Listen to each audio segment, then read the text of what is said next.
Fan. Yes, indeed. It is the Get Right here on your home of the Dallas Cowboys and World Series champion Texas Rangers. 105.3 The Fan. I'm Reginald Atatula. That's the fan phenom, Blake Elliott. Yes, Sirski. We got Chris Strong on the ones and twos, and you rock with us on this Tuesday evening in the Metroplex. Shout out to Jared Sandler, Josh Spores, Josh A. Smith, and all of the other folks that were down in the Odyssey showroom for the first of the 2024 season, Rangers hot stove. I guess first of the offseason, because, I mean, the season hasn't started yet, and there's a little bit of, I don't know, anxiety is not the right word, but like there's some anticipation for this 2024 season already for the Rangers. Yep. Hopefully you didn't miss it. It was a good one. The line was wrapped around. Out the door. We had all the people here that you would expect, all the hosts, all the bosses, people touring the studio. So I hope you had a good time to come in here. If not, there'll be another one coming up. Yeah, man. I imagine if I got to double check on this, but Rangers Hot Stove, we're back. So you'll be getting Jared Sandler and various Rangers players giving you, an insight into the World Series run, what it's like for them as being a Texas Ranger, and obviously getting ready and gearing up for another great season of Rangers baseball, and obviously in particular gearing up for spring training as we near it feels so weird because it feels like they just won the World Series, but we near pitchers and catchers reporting in the next, month or so. Yep. And so, yeah, it's crazy to think about that. But while we have that a little bit closer to, the most important time of the football season, your Dallas Cowboys are in the playoffs, baby. Baby, we did it. Man, were you nervous? I was like, because me and Alex were talking, me and you were talking about the game, like, we should The Commandos? win. Yeah, we should win.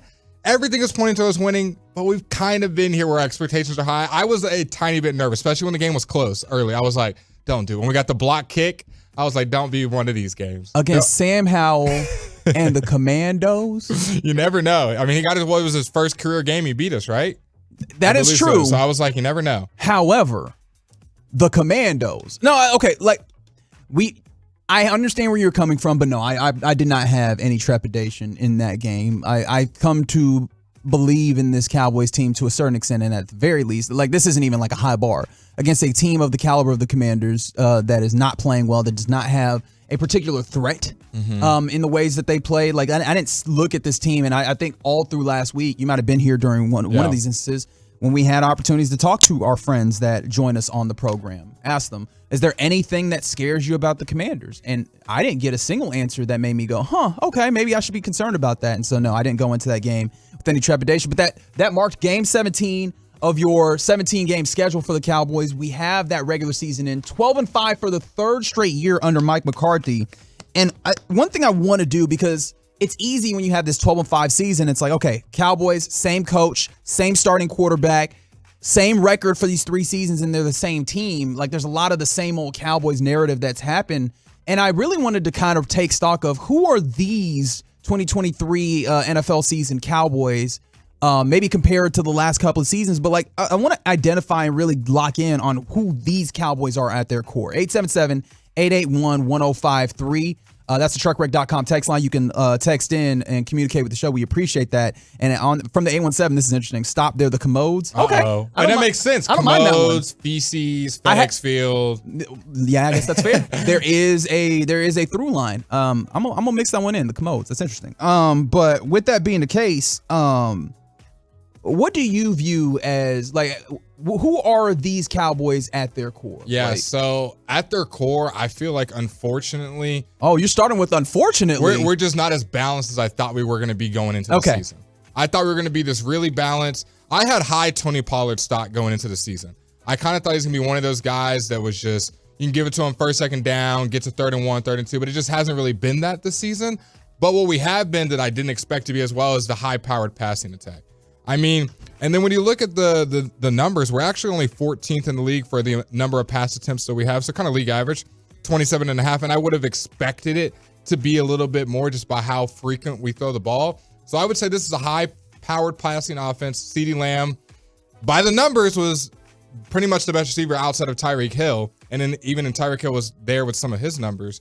And then on defensive side of the ball, a defense that can create turnovers, take care, turn the ball over, and force the other team into awkward situations with all the ball hawks that we have in that back end. So not exactly the most disciplined team, but definitely a team with a very high ceiling. Now, before I get into, I was looking at efficiency numbers. I love looking at EPA and stuff, particularly over the last 3 years. I want to welcome into the program a friend of the show, our Cowboys insider right here at 105 The Fan. Who better to Always ask? working, Bobby Belt. Always working.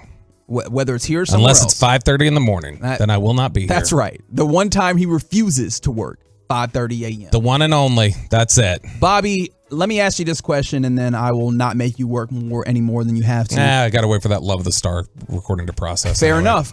Who are these 2023 Cowboys to their core for you? Let us know.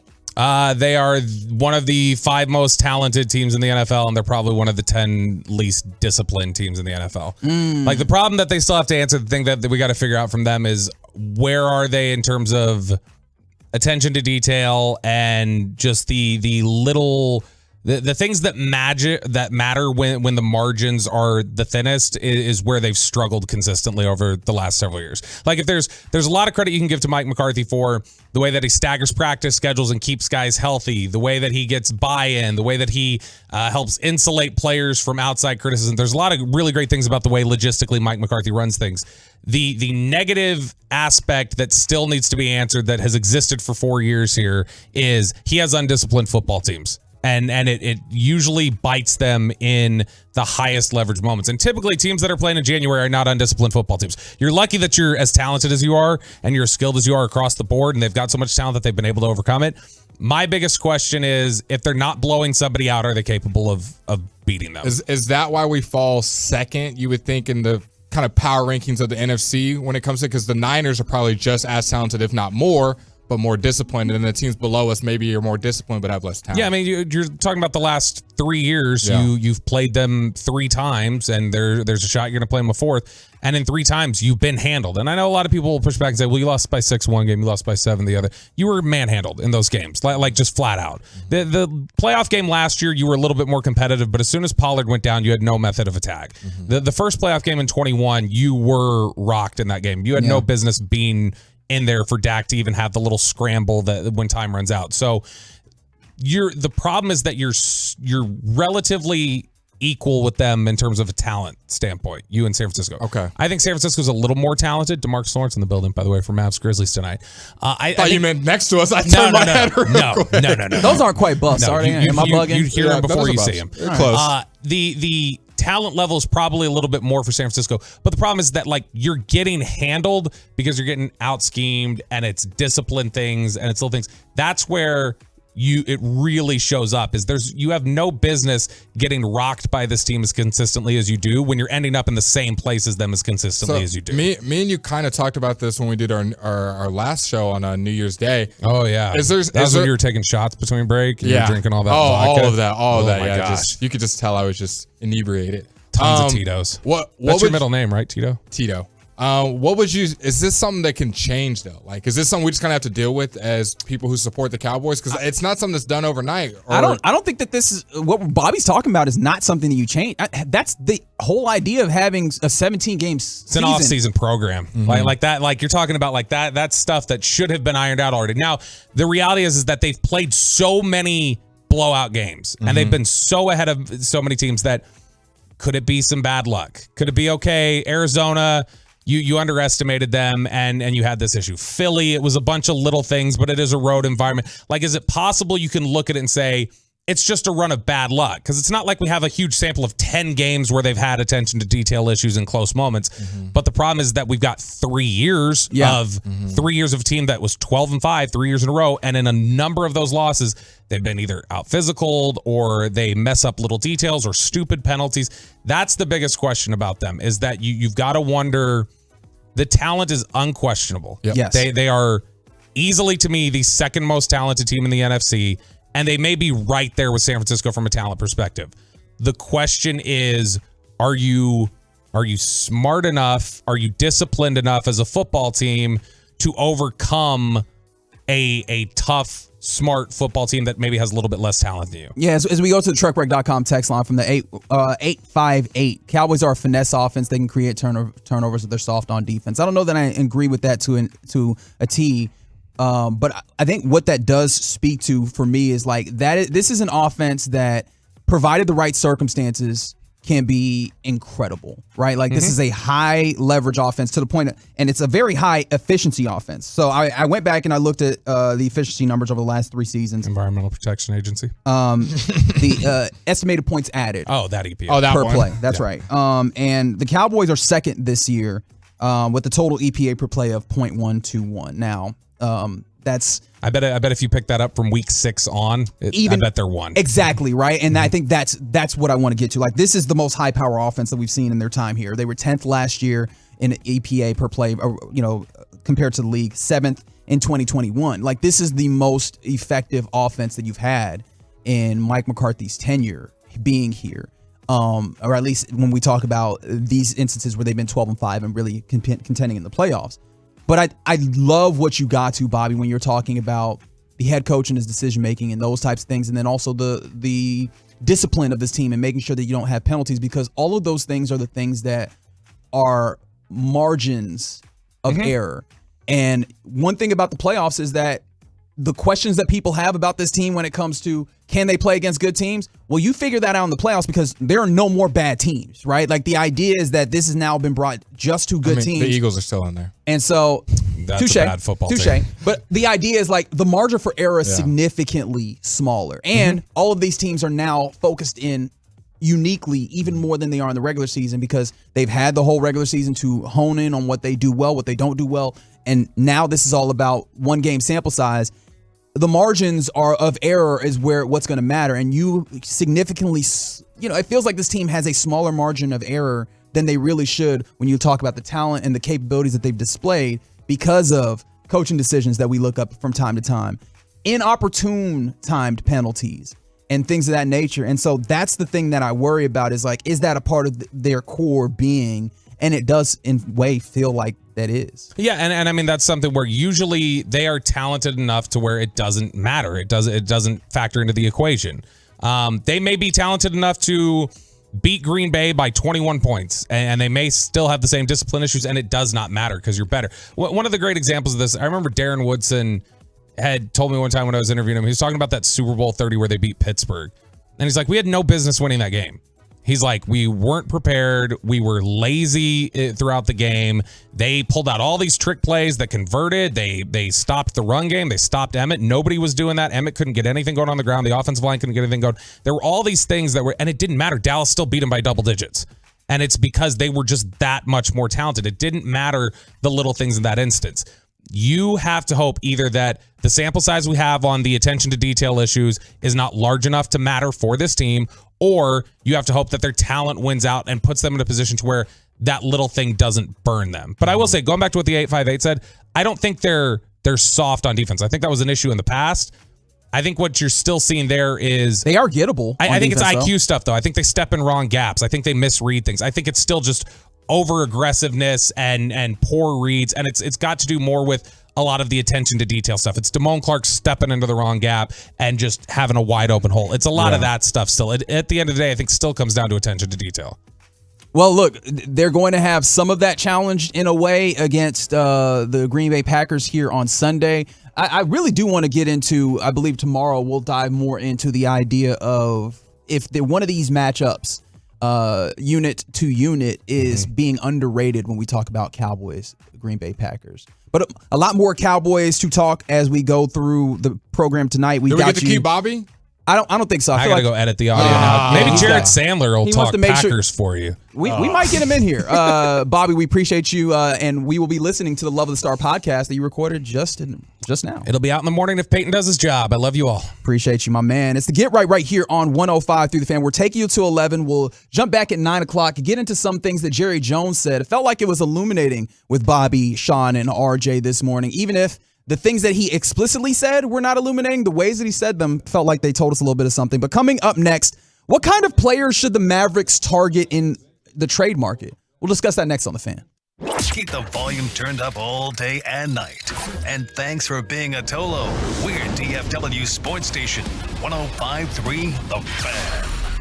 Believe it or not, most small businesses don't have a 401k. If you don't have a 401k, you are missing out on the greatest wealth creation tool ever created. I'm Jeff Jr. with Trajan Wealth, And many 401ks are overpriced for the employer, have expensive and underperforming investment options, and have tedious administrative provisions. Not at Trajan Wealth. We can set up a 401k for a company for only $9 per employee, a $29 per plan fee, plus a small advisory fee. Not thousands or even the tens of thousands you've been quoted. And do it all in less time than it takes to sit in traffic. 401ks will help you attract and retain top talent, and we can do it all for a couple $100. If you're an employee and don't have a 401k, tell your boss. Call Trajan Wealth today. Call 469-579-3500. 469-579-3500. Services offered through a third-party partner. Frustrated by the DIY cameras or smart gadgets you bought online? Just send them back.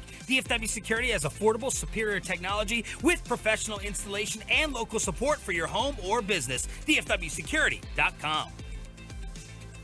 Shop savings on seafood cravings at Whole Foods Market. Save on sustainable wild-caught sockeye salmon fillets for $12.59 per pound with Prime through January 9th. Perfect with garlic butter and your favorite veggies. While supplies last, shop in-store or online. Terms apply. You know, guys, the older I get, the more I notice how fast time passes. 2023 went by in a flash, as I'm sure it did for many of you. It seriously seems like just a few weeks ago, I was making my resolutions for 2023, and one of them was to get my weight under control. And thanks to state-of-the-art weight loss and SOTAweightloss.com, I was able to complete that goal this year. If one of your top resolutions for 2024...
Listen to every game live from Westwood One. Get in the game and download the free Odyssey app today.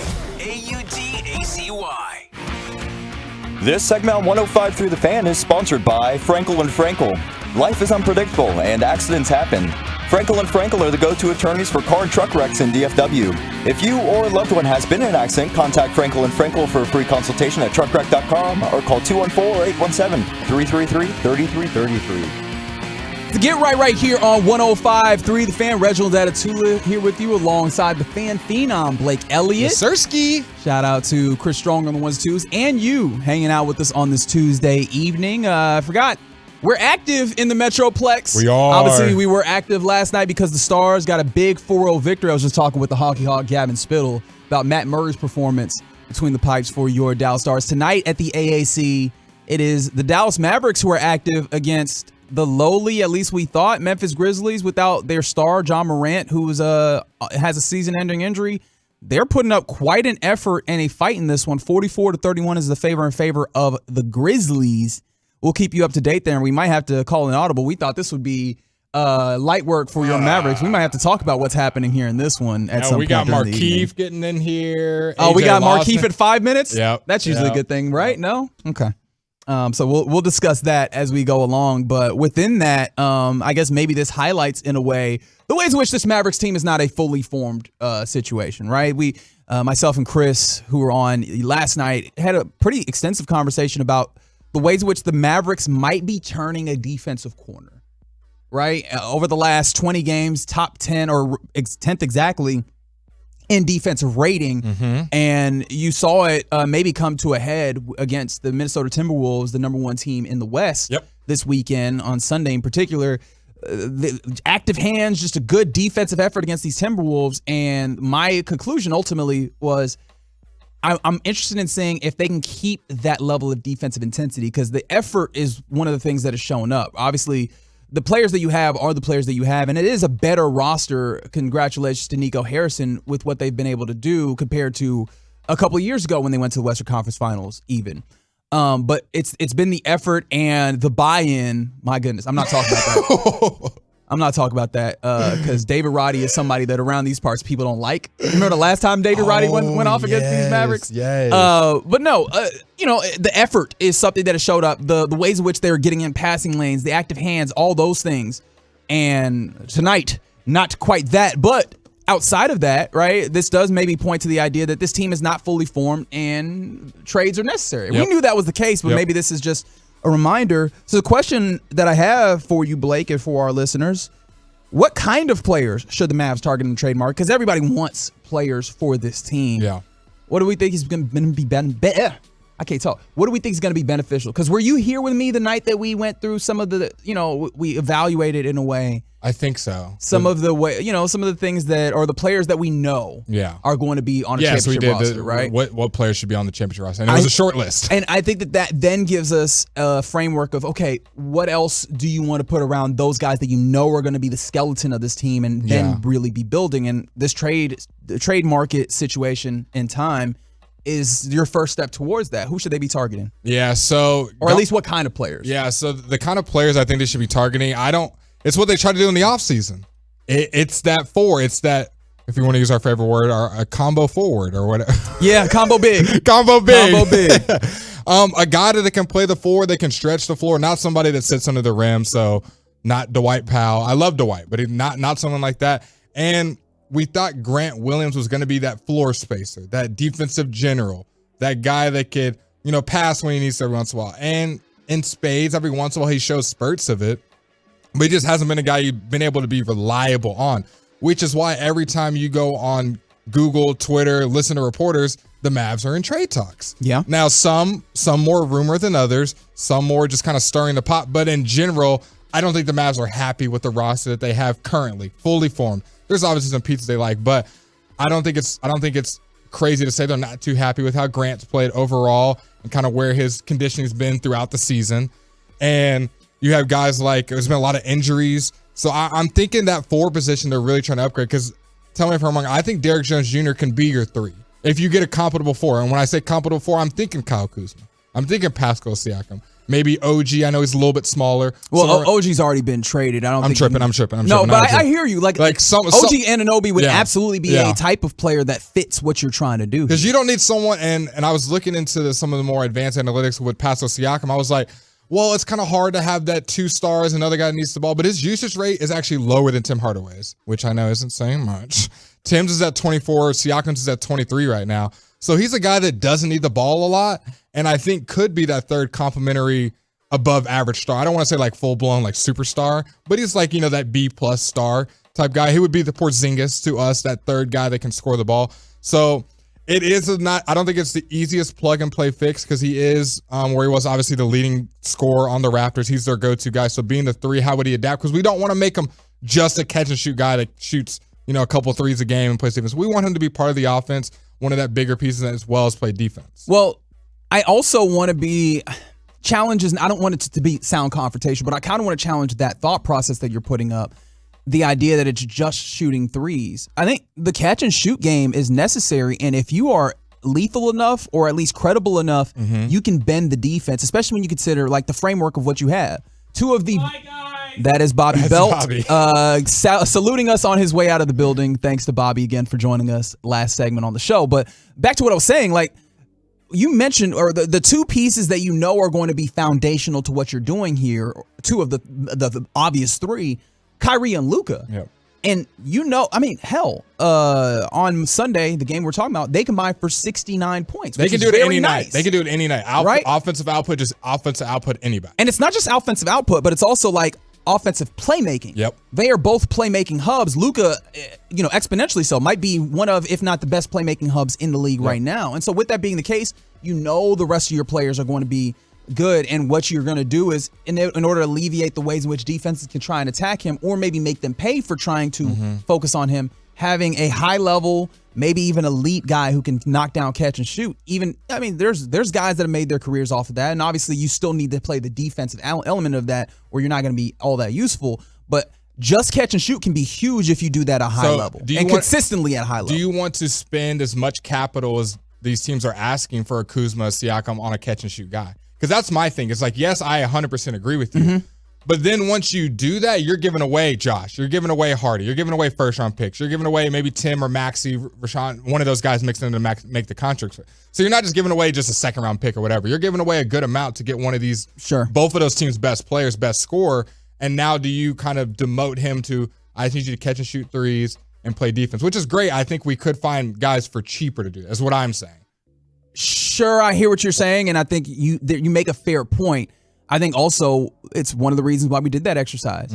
You talked about Josh Green, you talked about Jaden Hardy. Those are not guys that you're absolutely bought in on being in the championship. Correct. If you get a guy who is going to be in your championship dynamic, particularly because they're consistent and great at knocking down threes, and they are going to be a primary defender.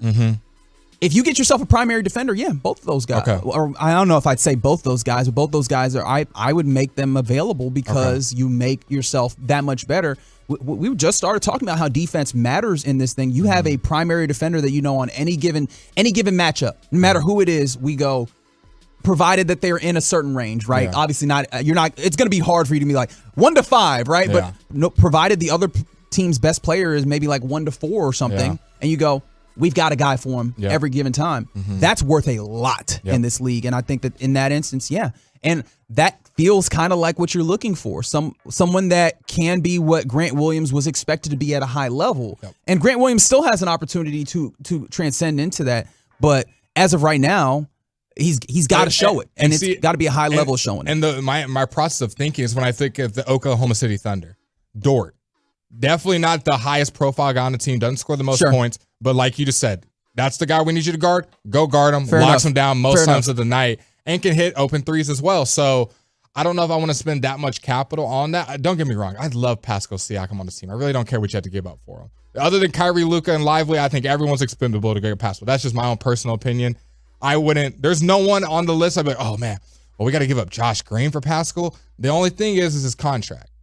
And does his contract scare you because he could be thought of as a rental? He's already said he kind of wants to test free agency. No, absolutely. Okay. Absolutely, the Pascal thing has to be a thought that goes through your mind. Because you're not just getting them and guaranteed. Right.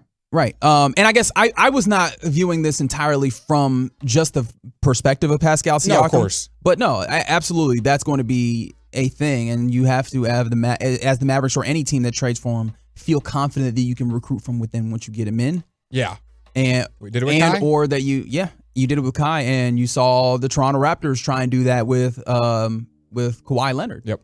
And so It'd be an interesting prospect, and I don't even know that you have the capital to give Toronto what they want. That's my other thing. I'm like, what other trade. teams have to offer? Indiana, some of these other teams, I'm like, we don't have that much to offer, especially not until next offseason, I believe, where our picks are finally done with the Knicks, and then we finally have some draft picks to give up. You'd have to convey your first-round pick this year, provided it's not top 10. Yeah. For you to then open up some things to trade. If you have Luka, Kai, Derrick Jones Jr., Lively at the 5, and then plug in whatever 4 in your trade head is popping up, I feel pretty confident of that 5 competing with any team in the West. I feel like at that point, plug in Pascal, plug in Kyle, plug in Jeremy Grant. I'm seeing on the tough thing line. for me is like I've had so much time think of Kyle Kuzma as like the caricature that we have built, which is not super far from who he is as a dude who's just out here getting cardio. However, like you put him in the context of a winning basketball team and have him in a defined role. He's a talented basketball player.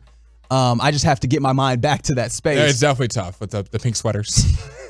Yeah, it's that, but then it's also the maybe inopportune or maybe not ill-advised shooting at times. Is there someone that's on your mind, whether they're on the trade market or not?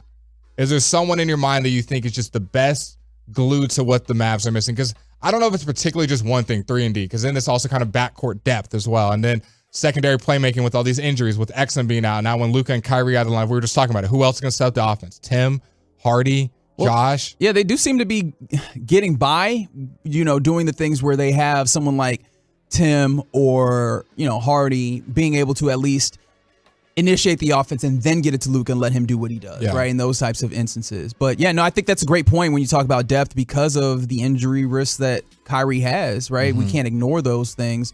But I think, again, those end up being secondary to the big hole that you have in a way is that 4 position. That 4. And or it's maybe even a 3, right? You can maybe make this work if it's a particular 3 that has that level of range ability. But I think, that 4 would definitely help. Because again, you talk about the size that Derek Lively has or the length that he has. Yep. He needs a little bit of help down low, getting some of these rebounds. And then if you want to go small at times, you need a player that has that ability to be a rock. You saw it in this game that we're watching right now. Grant Williams as a small ball 5 is getting, dominated right now in a way. And this is not an incredible Memphis Grizzlies team. We should not be losing by 15. 16. And so that ends up being something that maybe it's just because it's front of mind, it's right in front of me, that it's looming large. But it would be great if you could get a player like that. And people bring up Tobias Harris. Tobias Harris, I always had I guess I found it funny, perspective on him where Tobias Harris always struck me as a dude who's like, if you need 7 points, I'll get you 15. If you need 25 points, I'll get you 15. Right? Like Tobias Harris feels like that guy. Yeah. And so that's the thing that I have concern. But he always fits in nicely to what a team is doing. I wonder if he gives you exactly what you're looking for. Not that he's even available. Yeah. But Jeremy Grant? I like Jeremy. It's just I'm trying to piece together in my head. Do I want a guy that can score the ball, or do I want a guy that plays defense? I'm prioritizing defense more. We don't 100%. Really need more ball dudes that can put the ball in the bucket. Sure. Guys that can knock down open threes, like Reggie said. Yes, because the amount of open threes you get playing with Luka and Kyrie is crazy. Yes. So yeah, I think we've settled. Like the player that you would love to see, a dude who primarily can be a primary defender. Yep. Can knock down shots and hopefully has enough size to kind of be what's our favorite word or phrase of the day? Combo big. Someone that can kind of play that 4, maybe size up a little bit to play some small ball 5 and necessary. And the crazy thing is, we thought we solved it in the offseason. Okay, maybe not we all, but the front office at least thought they were coming up with a conclusion or they definitely solution. Thought there was some upside, and I bought into the idea because I saw Grant Williams with the Boston Celtics and was like, he's young. If he just had a more chance, he has more upside. Yeah. And maybe I'm just refusing to relent on something that I previously thought, but it still feels like that upside is there. But he's going to need to tap into it and try and get there. And do it quickly because, again, I think the Mavs are starting to move towards a timetable where they want to contend. You have 2 top 10 offensive players on your team. Arguably, you have to the time Luka and Kyrie aren't getting any younger. That's true. You don't want to just be like, oh, we wasted a year and whatever. Like you see, the Mavs are a little bit more aggressive than I thought they would be. I thought they'd wait till next season. It looks like they may I say they're in the trade market at least. That's for sure. They're definitely shopping.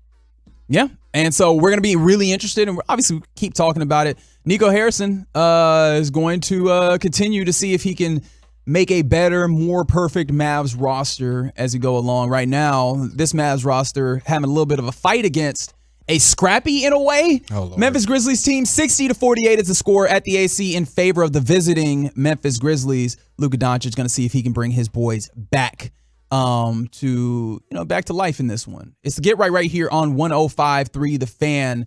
Coming up next, we go around the NFL where the Titans fired their head coach. Why would they do that? We'll discuss it next. Coming up on the next KNC Masterpiece, the storied history of Cowboys-Packers in the playoffs, and is Dez Caught It still the most memorable one to our audience? Plus, momentum, does it actually matter in the NFL playoffs? Join the show 10 a.m. to 2 p.m. right here on The Fan.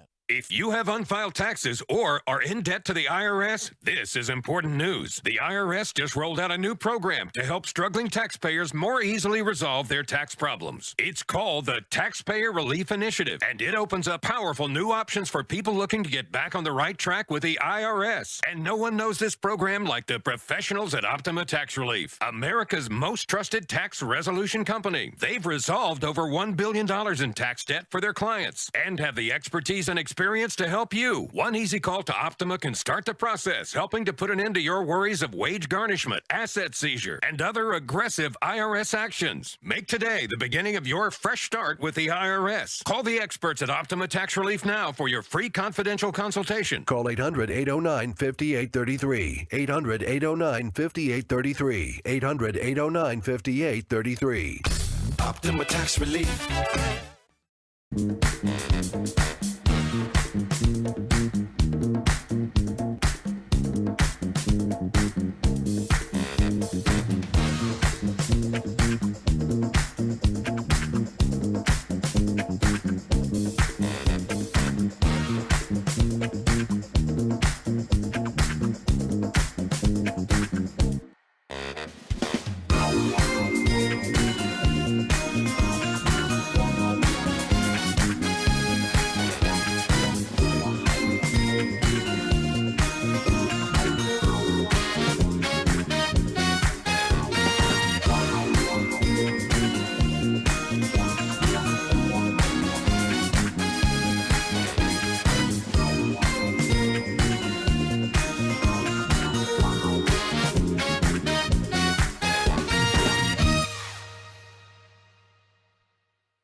Sounds like he's got a good agent. Oh, no one is safe in this clubhouse. Your home of the Cowboys, Rangers, and a couple of laughs is right here on The Fan.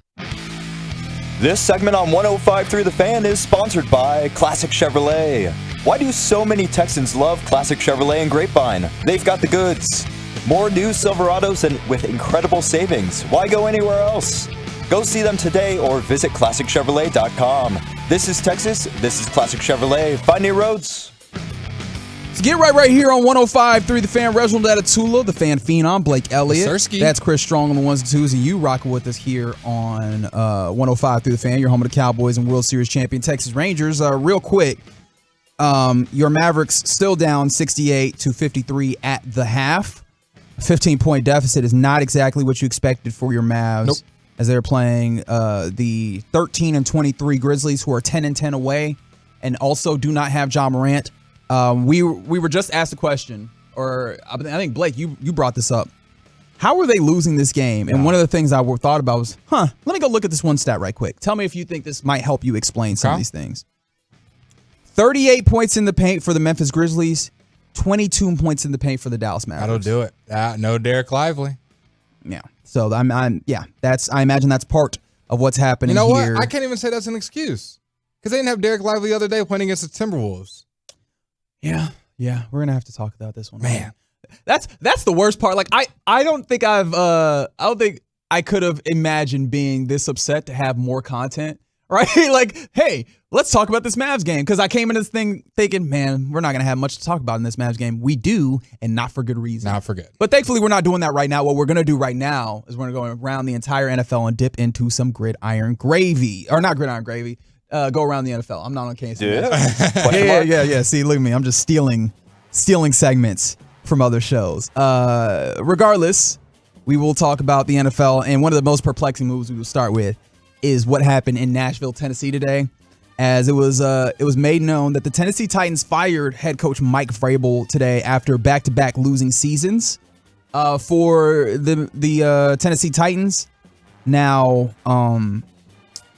he was 54-45 in his tenure as the head coach of the Titans. And in an interview posted by the team, controlling owner Amy Adams Strunk, daughter of Bud Adams, was asked if she considered trading the coach instead of firing him. And the answer was, quote, yes, there was consideration, but there's a bit of a misconception about a coach's contract, say, versus a player's contract. A coach's contract, you can't trade them unless they are a willing partner to that trade. So, yes, we thought about it, but at the end of the day, with league rules the way they are, it would have maybe put us back 3 weeks. And, to get the right head coach, I was just not willing to go to the back of the line and take a chance of missing out on somebody we really wanted. Dang. So, at the top of that list. Blake, first of all, do you believe the Titans made the right move in firing him? And two, you think they should have held on and tried to trade him instead of firing him? Yeah, I think a trade would have been there because a lot of teams are going to be interested. I mean, as soon as he was released, I think everyone around the league was like, okay, that's the top head coach now. That's currently, we're not talking about Harbaugh, who's in college and the contract and stuff. That's currently was in the NFL last season. That might be the most attractive head coaching guy out there. Of a guy who was a head coach. Yes, of a guy who was a head coach. Because I think you have some coordinators out there that are really interesting when you talk about Bobby Slowick, you talk about Ben Johnson, you talk about Mike McDonald. Yep. Just current head coaches. It just felt kind of abrupt. I mean, I was kind of looking through right where you were talking. The coaches that were let go for it, we had Arthur and Ron, right? Were the only ones on Black Monday that were immediately. So he was the third in that pecking order. It just. Well, I mean, also we can't forget that the Josh McDaniels, and then there's a lot of mix in the league. Ain't they? Reich, McDaniels, Frank Reich, and then who was my other guy that got fired? Chargers. Oh yeah, Brandon Staley. That was the most hilarious one. He got fired right after the blowout, right? They didn't even wait. Yeah. Okay, yeah. Needed that. Third in the pecking order as far as Black Monday, but I guess 6 overall. It surprised me. I'll tell you right that when I saw it, I was like, huh? But I did see maybe. Sometimes it's not that you don't think your team's going to be good, but is it enough? With the whole Derrick Henry Vrabel thing, it maybe had just run its course. We saw Derrick Henry kind of give his goodbye speech to Tennessee. Vrabel, just maybe his time has run its course. I think he's going back to Foxborough. But also another thing is I can maybe see him going to the Chargers. Yeah, that's possible. I mean, the thing that my immediate thought on this was I don't think there was a single time with the Titans where, or I guess let me say it like this. Every time I looked at the Titans, it always felt like their performance was outperforming their talent, right? 100%. They always looked significantly less talented than the performances that they were giving, which speaks, at least in my mind, to coaching, and also maybe speaks a little negatively to what they had previously been getting from their front office. And so the idea that you then say, hey, the head coach is what needed to change kind of struck me the wrong way. Now, once you make the decision that you want to move on from him, I actually kind of think this is the way you had to go. Like, I know there's a lot of people that are like, why would you not trade him? And Amy Adams Strunk spoke to it specifically there.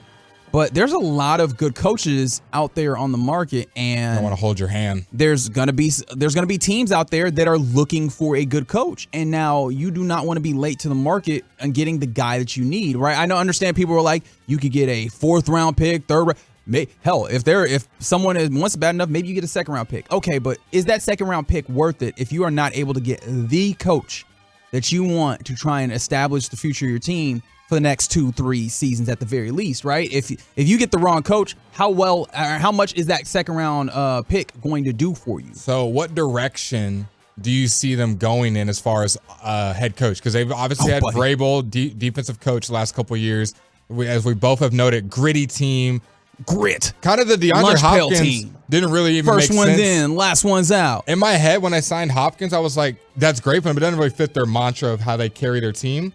So I'm kind of excited to see what direction they're going to go. They're going to go offensive mind. They're going to go an OC that's been there. They're going college coach. Are they promoting someone within the building? So what's kind of your thought process of where you think they might go? Buddy, I wish I knew. Like, I honestly do wonder, because I know the offense did get worse when Arthur Smith left for the Falcons.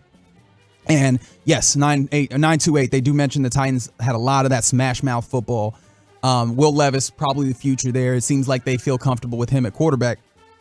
I imagine with that alone, you probably want to go offense and make sure that you have some development for him and put things around him.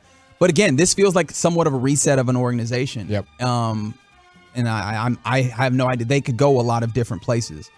And from the 601, can't you go ahead and decide on the coach that you want before letting Vrabel go? I mean, you got to fire him. You got to get interviews. You got to do those things. And then again, that coach got to want you too, right? And so all those things you want to do. And look, if you're trying to trade Vrabel, you have to get rid of him before you go in through that process. All these other teams that have already gotten rid of teams or coaches, they're already going through interviews. Oh, yeah. And there's expected to be some prime commodities when we talk about head coaches in this head coaching market. So anyways, that's what's happening with the Titans. Elsewhere around the league, apparently, the Steelers have ruled out TJ Watt for their wild card matchup against the Buffalo Bills because of a knee injury. Now, they mentioned that playing without him is significant, but I think this is supposed to be kind of a couple weeks. I think his brother, JJ Watt, announced this on Twitter Best source you got. a few days ago that, this is probably the best case scenario for the injury that he suffered in week 18. However, he will miss that game. And this is the thing. Ain't going to be no other week if you do not win, Mason Rudolph will continue to be the quarterback against the Bills. You think they got snowball's chance in hell? No. Okay. Actually. Wait, hold on. No Minka. I think he's still out. No TJ. That's really their two big playmakers. When I was looking at the playoff matchup, I go, the Bills are obviously better than the Steelers, especially on offense. But can this defense get points on the board for them? We know Josh Allen's turnover prone. That's not a hot take. That's not crazy. He does this every year. Can he put his team in harm's way and throw a pick six? Fumble and they pick up some points and the Steelers get a gritty 17-15 win. I could see it happening, but I don't think their star playmakers are playing, so it makes it a little bit tougher, and I just think that offense will overcome and the Bills will get – I think they'll get a close one. I don't think it'll be a blowout. I think the Bills get a close one.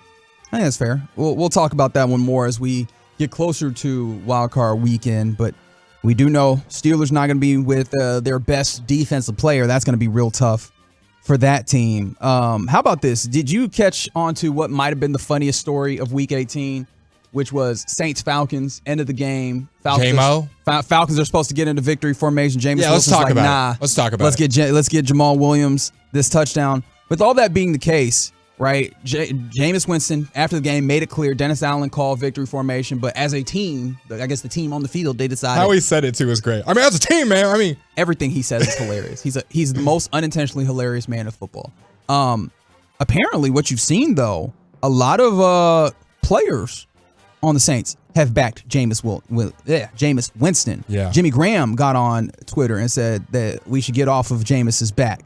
The man is the best teammate I've ever had, he said. Loves this city, this game, and embodies everything you could ask for in a leader. It was a rare situation, and we all take responsibility. Nobody thought it would get blown out of proportion. Also, bleep the Falcons. Which, honestly, I think if Jameis had gotten up after the game and just said bleep the Falcons, would have gone over great. Right? But there's that. I believe Cameron Jordan got on, and Benjamin Watson, former tight end, Saints running back Alvin Kamara, Juwan Johnson. Like, there's a lot of guys came to defense of Jameis Winston.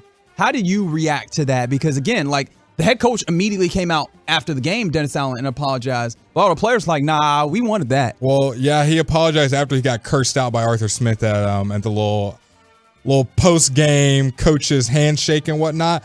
But I did a little snooping on Saints Twitter. And I texted some of my Saints fans, got a bunch of them, and kind of got the temperature of the room. And from what I researched, from what I gathered, it doesn't seem like many Saints players, Saints fans, Saints organization really respects Dennis Allen. That was kind of the thought that I was getting from a bunch of them, and I kind of think that's why all these players are coming out, that they – when the divide came, the line is drawn in the sand. You're going to take coach's side, or you're going to take team side. Seems like a lot more taking team side. You'll see in the situation, Jameis made a mistake, and we're handling it internally, or with the team, that was a bad thing. Like you just mentioned, a lot of those guys were like, I don't know. I'm kind of with it, because this is my thing. I'm all for running up the score. You got to play to the last whistle. But there is a caveat. It is gentleman's agreement upon the players when you line up in victory formation that we're not going to try on both sides of the ball. Because when you do that and say a D lineman blows up your quarterback, a fight's starting. Yeah. So you can't go on the opposite and be like, hey, guys, just victory formation, don't do anything. Don't get mad when they do that, and then you try to score.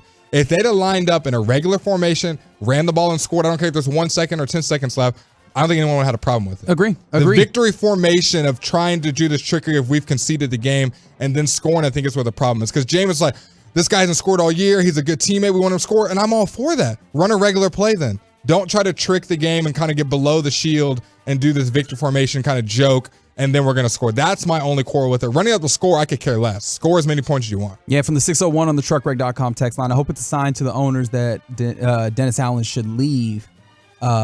This team doesn't like him. Doesn't seem like they respect him. And I think that's interesting, because it seems like from all parties involved that he's likely going to be safe there. So it'll be interesting to see how that team continues to go forward with Dennis Allen at the helm. It's the Get right here on 105.3 The Fan. I was going to mention that Jim Irsay is currently being treated for severe respiratory illness, the Indianapolis Colts owner. And so that's why he's, not appearing with his band at an event in LA. So he's part of the NFL family, dealing with a little bit of a health issue. Get right here on 105 through the Fan. Coming up next, Jerry Jones was on with Sean and RJ. There was some really interesting quotes from him that I want to revisit about Mike McCarthy and his safety and the possibility of your defensive coordinator returning. We'll discuss that next on The Fan. Through your phone, smart speaker, or more, name your device. The Odyssey app is there for you, thanks to our friends at Comerica. Texting enrolls you in recurring automated marketing text messages. Consent not required to purchase. Message and data rates may apply.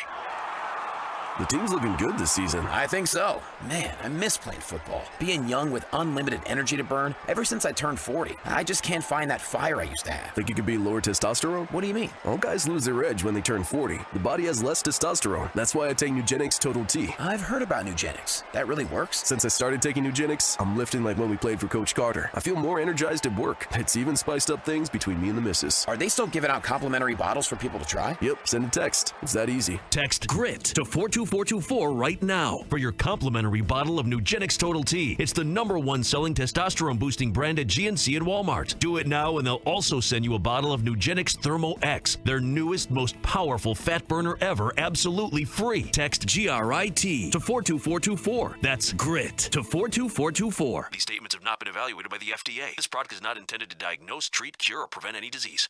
How would you like to earn some extra cash while contributing to a good cause? You could be a participant in a clinical research study. Fortrea is currently seeking healthy men aged 18 to 55. You must be available for one stay of 8 nights plus 7 follow-up visits. Compensation up to $7,354 may be provided for time and participation. Be sure to ask about our Refer a Friend program, where you can receive $350 per qualified study referral.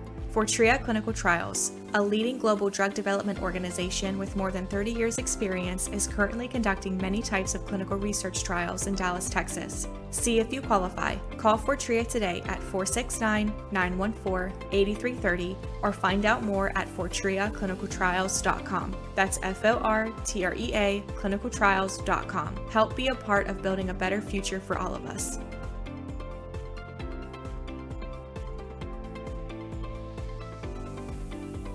As we move into 2024, everyone's making their New Year's resolutions, and the most common one, I want to lose some weight. How many times does that actually work for you? When you try a new fad diet, it doesn't work, you're committed for maybe a month, and then you stop. I've got something that I know will work for you because it's worked for me, and it's worked for a bunch of my fan teammates. It's Soda Weight Loss. They've helped me drop over 80 pounds, and they can help you as well. Don't just take it from me, Zach Wolchuk of the G-Bag Nation. Hear from a fellow Soda client in Heather. I've been hearing about it for years, and I knew I needed a program because I had to get the weight off. It was causing health issues, and I just knew I needed to get it off. But I did not want to yo-yo, and I liked the fact that they had a maintenance program. You know, hearing all the great testimonials, it just made me want to try it. Go to SOTAweightloss.com. That's SOTAweightloss.com. The Dallas Cowboys and Soda are, say it with me now, state of the art. 100 and less pounds, everybody. This is the exclusive home of Dallas Cowboys football. KRLD FM and HD1, Dallas, Fort Worth. Let's go, Cowboys. Always live on the free Odyssey app. From our fan studios secured by DFWsecurity.com, it's time for the Get Right on 105.3 The Fan. Yes, indeed. It is the Get Right here on 105.3 The Fan. Reginald Atatula alongside the Fan Phenom, Blake Elliott. Masersky. Chris Strong is on the ones and twos, and you rocking with us on this Tuesday. Thanks for rocking with us and listening to us, however you're listening and wherever you may be listening. Thank you for making us part of your day. You can always get involved with the program by texting into the truckwreck.com text line. That number is 877-881-1053. Again, 877-881-1053. Or you can watch us by searching 105.3 The Fan on YouTube or going to twitch.tv/Dallas Fan Cam. Here in about 20 minutes, we'll go around the association, talk about some of the things that are happening in the National Basketball Association. That's why we call it Around the Association. But right now, I want to go back to earlier this morning on Sean and RJ. They get a chance to talk to the owner and general manager of your Dallas Cowboys, Jerry Jones, every Tuesday during the NFL season. And I found him somewhat insightful today, maybe more so than normal, which is funny because there's absolutely a way you can listen to what he said and just be like, yeah, that was not insightful whatsoever. It felt interesting because it felt like a departure from what he said before. and you tell me if you hear it the way that I do. Okay, Blake? Let's do it. Because there was a few things that he was talking about when it came to the coaching and the front office of this team and the ways in which, just like we were talking about last segment with what's my guy's name? My goodness, head coach of the Titans. Vrabel. There we go. Mike Vrabel. Wow. Name just escaped me. But, we're in that time of year where teams are looking for coaches and they are, requesting interviews with your team. And so we begin with cut 22 from Jerry, where, again, the last couple of off seasons, Dan Quinn has been a highly sought after commodity, and you've managed to keep him. So they asked Jerry Jones this morning, do you think you can keep Dan Quinn through another offseason of head coaches being hired? Well, let me put it like this. We've had several of our coaches. We've had several notices. We don't have to give permission anymore under the most circumstances. But we've had several of our coaches already receive letters of request. That's what happens when you have success is your coaches become available for elevations and opportunities. And it happens throughout your organization. And so that's just part of it. And the league is built so that it promotes advancement of coaches and basically executives that have been a part of a successful team. So that's fairly standard fare. He hit it right on the nail. That's something that we've heard Jerry Jones say.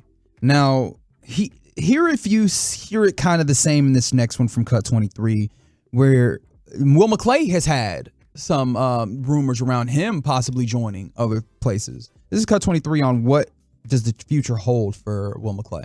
I will really say to you, without trying to be evasive in any way, we have had over a handful, and by the time the day is over, we may have 3 handfuls of requests to talk. And so Will definitely is one of the ones that get talked to, but we'll have as many as 15 or 20 before we're through. Common nowadays because of the turnover that you have around the NFL. But you can't in any way be discouraged by that.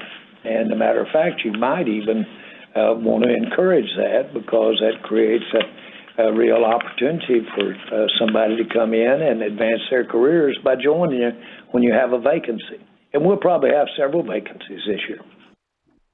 Whoa. Yeah. You heard the last part, right? Like, for the most part, that sounded like, okay, this is another standard fare. Like, hey, man, Will McClay, they talk to him all the time. We ain't worried, right? Dan Quinn, that's part of the business. That's how the NFL works. People get talked to. It's cool. But at the very end, Jerry Jones, we'll probably have several vacancies. Is that a slip up? I don't know, right? What do you make of that, Blake? Because I heard that and I was like, okay. It's probably fair to assume just generally that, there will be some, people that leave, and maybe it's as simple as that. Or maybe that is Jerry Jones hedging all of that conversation about the idea that, hey, man, people get talked to all the time. It's no big deal with. Yeah, but we are anticipating that maybe we can't hold on to everybody this time. I hope we're wrong. I hope Jerry's just talking because I don't think you can lose Dan Quinn and this team be the same. I know people have been very critical of him and kind of the late game scenarios and the defense, and it hasn't been perfect, but I think it's been better than before. But yeah, the fact that he's saying there could be vacancies, that's not something you exactly want to hear as an organization, but especially when that particular question comes in response to Will McClay. Yeah, we need Will. Will McClay, obviously, they're one of the best drafters. A very important part of your personnel department. He, in essence, works like the GM for this team. Obviously, not having the GM title that remains with Jerry Jones. But a lot of teams, he's well respected around the league. He's remained here because obviously the money is good. But then also, I imagine that there are some other aspects. I think there's been conversations about the way that he has a son and that they waiting, in school. And obviously you want to remain close and don't want to move them around, right? So there's that. But still, you do wonder if eventually there comes a time where that decision ultimately gets made and you cannot keep passing up opportunities for Will McClay. And maybe, just maybe, that's what Jerry Jones is alluding to, because that's in the question that he was asked was about Will McClay, and in that answer he talks about the idea that they will have vacancies. I mean, it kind of goes to the point of when I think about this, when he said this league is meant to elevate and promote, and yes, to some teams that can't afford to like, oh man, well this OC did really good for us. He's going to get more money and want to be a head coach somewhere. That's not really a problem with Jerry Jones. His hand does not cramp when he's writing checks. No, and you know what? Let's take that into cut 24 here because again, and yes, from the 808 before I move forward, they say they think it means the defensive back coach or something like Al Harris. Yeah. A lot of good things to be said about Al Harris and the ways in which the secondary's played. Maybe that he'll get a job, right? A defensive coaching job or something like Those that. DBs love him though. No different than Philly loved last year, right? But again, maybe it's that, and obviously that's like it's possible, very possible that that's what he's talking about. But I think the way that he left that open was interesting. And going forward, you mentioned that Jerry Jones is not afraid to write a big check. They asked him, when you try to get someone to return, does it all just come down to who writes the biggest check? Well, you've got to have some logic behind why maybe another year or two would change the scene for him and have a better situation and better opportunities. So it's a combination of those things, because if they were looking at a situation that would improve their finances, then that's something you have to talk about and should talk about as well.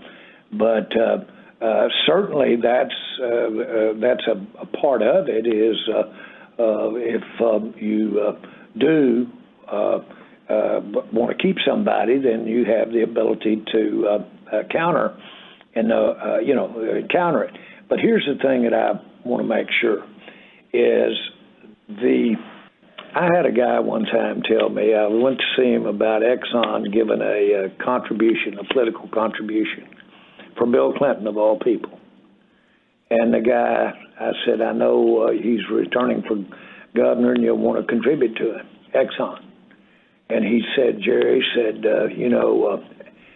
governors, senators come and go. Exxon's infinity. We're going to give you, little governor, some money. Exxon's infinity. So the facts are that I will say, including yours truly, the NFL is infinity relative to a story like that. And in a sense, the Cowboys are too. And all of us that get to be a part of this thing come and go. It comes and goes. So that's a patented Jerry Jones anecdote, as he likes to give it. But okay, so let's break that down and what his response was again, right? The question again being, when you try to have someone return, right, does it just come down to signing a check? And where Jerry Jones starts first with is obviously you need to have a sell. Yeah. And that sell being maybe just, how another year or two in the same place can make your profile bigger and get you more in what you're trying to seek out. I find that interesting, right? Because it sounds like that Jerry Jones has used that sell like, hey, you could go out and get a job now, and or that's my thing. You can remain and make it, and make your profile bigger. Dan Quinn's already done that, hasn't he? Yep. Will McClay has already done that to some extent. And again, I'm not saying that that's precisely what's happening in those circumstances, but in what he laid out, that's always there. And again, I'm reading, and maybe I'm reading too hard and squinting, and maybe I need glasses. But ultimately, on the back end of that anecdote, he basically gets to the point of, all right, cool, individuals are cool, but the star is the biggest part of this. Yep. So maybe don't worry so much about the individuals, worry about the star, the Cowboys brand. And that maybe makes me think that he's trying to take some of the attention off of just this individual player or coach or personnel person or whatever. They're great, but this thing's going to keep churning. We're going to keep running, which in a way almost feels like hedging to make sure that if and or when one of those people does move on, that it's like, hey, this is cool, which does not feel like where Jerry Jones was last year when it felt like we're going to do everything we can to retain. You know what I mean? I like how you put that. And unfortunately, I like how you put that because it makes me a little bit more weary because, like, some of these guys are going, like, yes, we'll just use Al Harris, for example. Do you want to go be the DC at this Carolina type team and be there? Or Dan Quinn, do you want to be the head coach at Carolina? He probably could get Hell no. Or do you want to be on a team that's constantly going to the playoffs and you're getting almost more buzz as the DC for a team that's winning in the playoffs constantly? Or does he not see, I'm not using anyone, plugging any coach for the Cowboys, do they not see the Cowboys as a future resume builder like Reggie just said? Do they not see it as furthering my career, furthering my portfolio? I can go do it somewhere else. And I would say for most of the coaching jobs open, I would say staying under the star and getting probably the most money, because Jerry said we can counter any offer. Getting the most money, I think, is in the best interest. But like the fan text saying, like we've already heard it, I mean, it's a revolving door. It's very hard just to keep every piece of your coaching staff every year. People are going to leave. People are going to come and go. They're going to get better offers. But you hope for the best of that core, that OCDC, Al Harris, McCarthy stays. At least I do personally. So we'll see what they do going forward. But like you said, Jerry, kind of an ominous hedge kind of out there of we'll see what happens. But the star is infinity. Yeah, and I don't know. Again, I'm trying to kind of appreciate what I felt in that moment without going too far. Because again, Jerry be talking, right? We know this about Jerry Jones in this place in particular when he gets on the fan and he knows how to stir it up. He tells us that pretty blatantly and openly.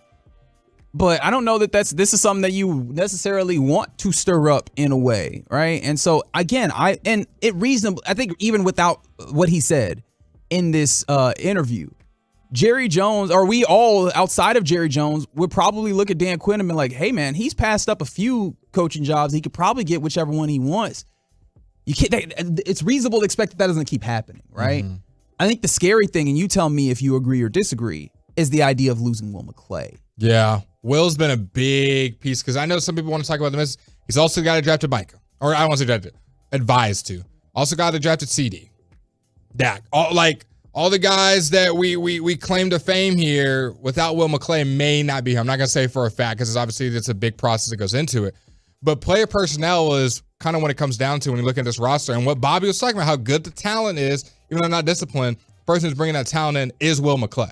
He doesn't get all the shine and all the notoriety, but he is an integral part of how this team is foundationally good. Every year where we're just like, we've got the talent because of someone who's able to evaluate it and see it within the team, within the draft, within college, and figure out who needs to be on this team, what team fits best. I'm sure they're going to knock it out again in the draft next year. You're going to have a miss here and there. Not every single pick you've ever made in your life is going to be a hit, but we've also had a lot of good hits. Look at the team. Yeah, and look, it's early, but the timing was simply, these were the things that Jerry Jones said this morning on Sean and RJ on 105 Through the Fan. And so these are not things that you immediately need to worry about. Obviously, Dan Quinn is already doing interviews, I imagine we'll be doing interviews soon. And then after the divisional round, we'll see how, if he has in-person interviews and how that fans out, right? And Will McClay, there's rumors that he could possibly, be out there. And so that's another thing. And I know Broadus has also talked about the idea that Will McClay loves Dan Quinn. So It might just be that some of this is tied together. There's a through line where maybe Dan Quinn goes somewhere and you have an opportunity to have a GM head coach combo because they already have working together. And I think that might be even the scariest portion of it, where you lose them in tandem. But again, we have time before this happens. It's just, this was said and it gets you starting to think. Quick tidbit, a little offsides. What is your thoughts on anybody on the coaching staff taking interviews while you're in the playoffs? Do you think it is any kind of distraction? Because in my head, because we saw with Kyle Shanahan, Atlanta, 49ers, I've even talked to some Atlanta fans that feel like he kind of just mailed it in because he knew he was going to be the 49ers head coach.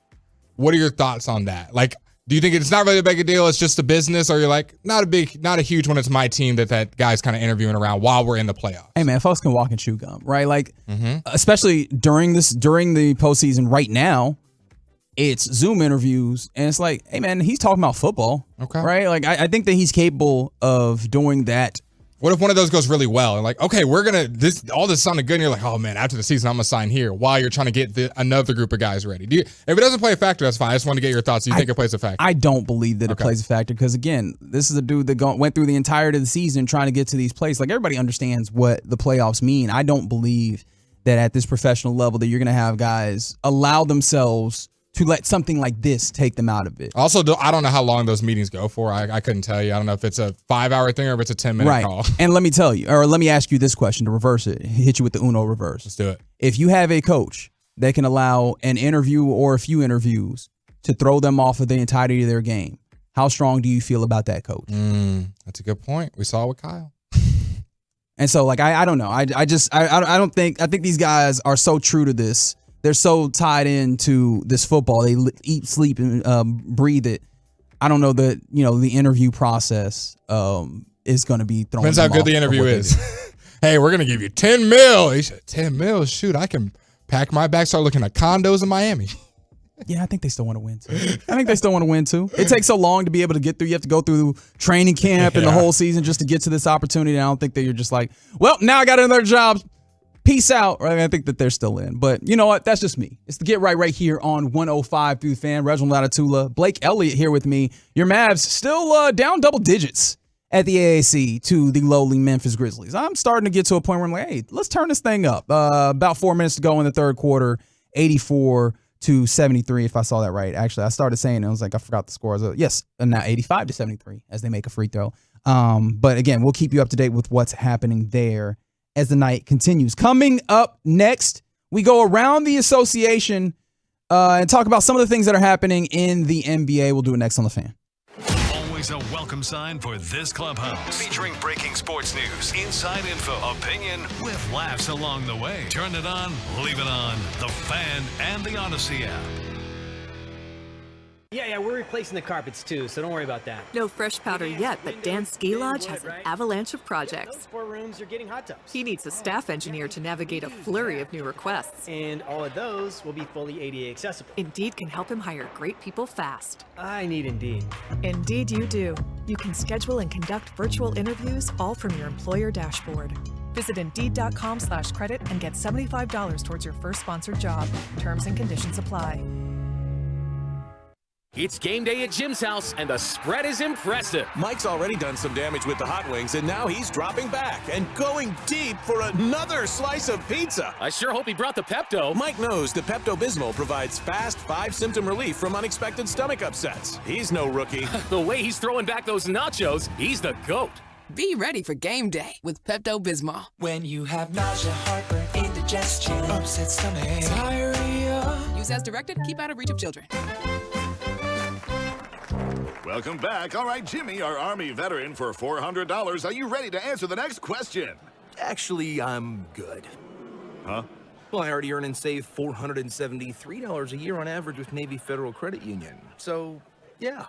All members of the armed forces, all veterans, and their families can earn and save more every year with a Navy Federal membership. Navy Federal Credit Union. Our members are the mission. Insured by NCUA. Dollar value based on the 2022 Navy Federal Member Giveback Study. It's the new year and time for a new career in the high-demand fields of IT, cybersecurity, and AI. Already in IT, build cybersecurity skills and prep for thousands of open positions nationwide that employers are desperate to fill. At My Computer Career, you could become job ready in just a few months. Make this your year. Go to mycomputercareer.edu and take the free career evaluation today. That's mycomputercareer.edu. Financial aid is available to those who qualify, including the GI Bill. When's the best time to plant a tree? It was 20 years ago. When's the second best time to plant a tree? It's now. I'm Jeff Jr. with Trajan Wealth, and I remember years ago being sent home from elementary school with a small tree in a styrofoam cup. I know some of you can relate. If that was planted, it's now bigger than you are. Your finances are the same way. The best time to get started, or the best time to get a second opinion, is now. And with time and patience, imagine how big your financial tree could be. 20 years ago, if you invested $1,000 in Apple stock, it could be worth over $500,000 today. That is a big tree. Do that for you and do that for someone you love.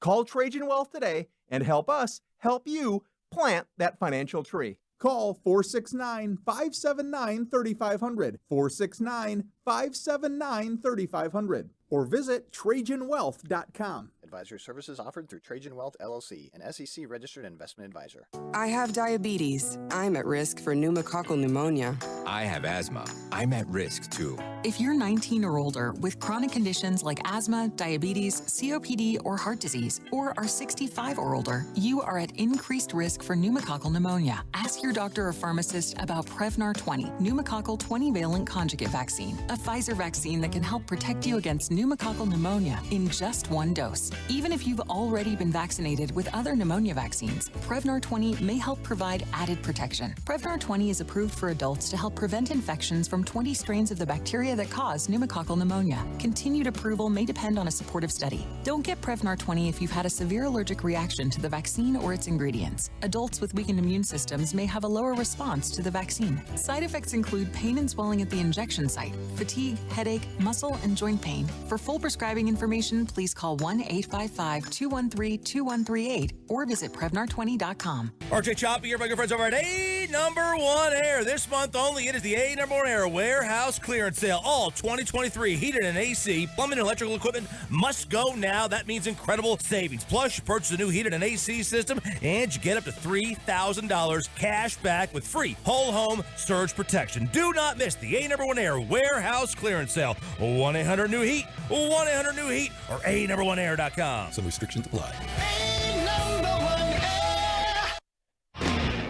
This segment on 105.3 The Fan is sponsored by Frankel & Frankel. Life is unpredictable and accidents happen. Frankel & Frankel are the go-to attorneys for car and truck wrecks in DFW.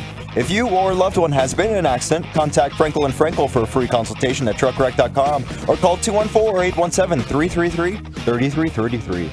They talking at the AAC. It's the Get Right here on 105 through the Fan. Reginald Atatula alongside the Fan Phenom, Blake Elliott. We got Chris Strong on the ones and twos, and you for rocking with us here on a Tuesday. Appreciate you doing that. Appreciate you texting to the truckwreck.com text line, 877-881-1053. From the 940, they asked the question, if the Cowboys lose Dan Quinn, do you go and get Mike Vrabel for defensive coordinator? What do you think? And I'm like, I don't know. I don't know if he's doing the demotion. Yeah, I don't think that he going to a defensive coordinator. I think he very much is still in the running. Coach of the year, 2021, 2022, I believe? Relatively, yeah. Relatively, So 22? No, he's not 22. He's still feeling good about his head coaching opportunity. Yeah, I imagine he still has the opportunity to remain in the head coaching ranks with that. There you go. 95-79 in favor of the Grizzlies at the AAC. It feels closer, though. The way that they're kind of playing right now, it's getting gritty, but can't play defense. Well, the problem is they're going bucket for bucket, but you're down double digits, so you need stops. Yes. And on top of that, it's getting chippy. I mean, you've got Desmond Bane, rightfully so, in a somewhat of a homecoming, talking his talk because he's been playing well. Mm-hmm. But now you also have like Xavier Tillman out here talking that talk. Oh, God. Kyrie Irving getting in the talk of the talk. Now, it's like real talking that talk when you got Markieff Morris from the bench. Yeah. From the bench talking that talk. And so, look, man, this is a contentious game. And honestly, I would have preferred if it was not one because it's contentious because the Grizzlies are doing this to you right now. Yeah. At least they're showing some fight. It might just be with their mouths and just talking mess. How about we get some defensive slides? Let's get some footwork going. Let's get some hip movement. But it's not exactly what you want to see from a Ja Morant-less Grizzlies team that's kind of handling you right now. And it's kind of been all game. It's been this 10-15 gap, gotten up to 20 at some points. I think the closest has been is 8 or 9 at one point, but they've stayed about 10 points away the whole game, which is not a good look when you're relatively healthy, obviously without Exum in life. Let's go around the association here on the Get Right, and I want to start by talking about another team that's slumping to get away from that Mavs game right now, at least for the time being. The Milwaukee Bucks, dude. Mm-hmm. It's funny because the Milwaukee Bucks, they made the trade for Dame Lillard at the start of the season or before the season, before training camp. And it was very evident to me, at least, that this is going to be a team that now is trying to up their offense, but defense was going to be a little sketchy and they were going to have to figure it out. Well, it was a problem early. They did not look like a very good team. And then it seemed like they settled in and found their way. And you looked up and you're like, okay, they probably have this figured out. They're, high up in the standings in the East. And then of late, it hasn't been looking good to the point that Giannis was like, look, everybody needs to be better. In fact, here's a little bit of audio of him talking after the game, mentioning how, the Bucks just need to play better. Every single thing, everybody has to be better. Everybody. It starts from the equipment manager. He has to wash our clothes better. Equipment manager's back there like, hold on. Wait, was there a stain? I feel like you could just tell me. You didn't have to put me on Front Street if there was a stain on the jerseys. Mm-hmm. But yes, that was stated this weekend. Giannis made that claim.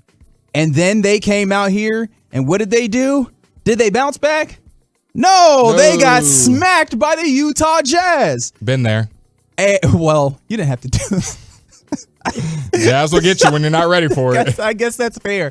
They are doing something a little nice with it. They got Larry Markkinen out there hooping and such. But Man, what are your thoughts on this Bucks team where, obviously they went and got Dame. They had to give up some, pricey capital, and it's a shorter rotation. Chris Middleton hasn't looked that good.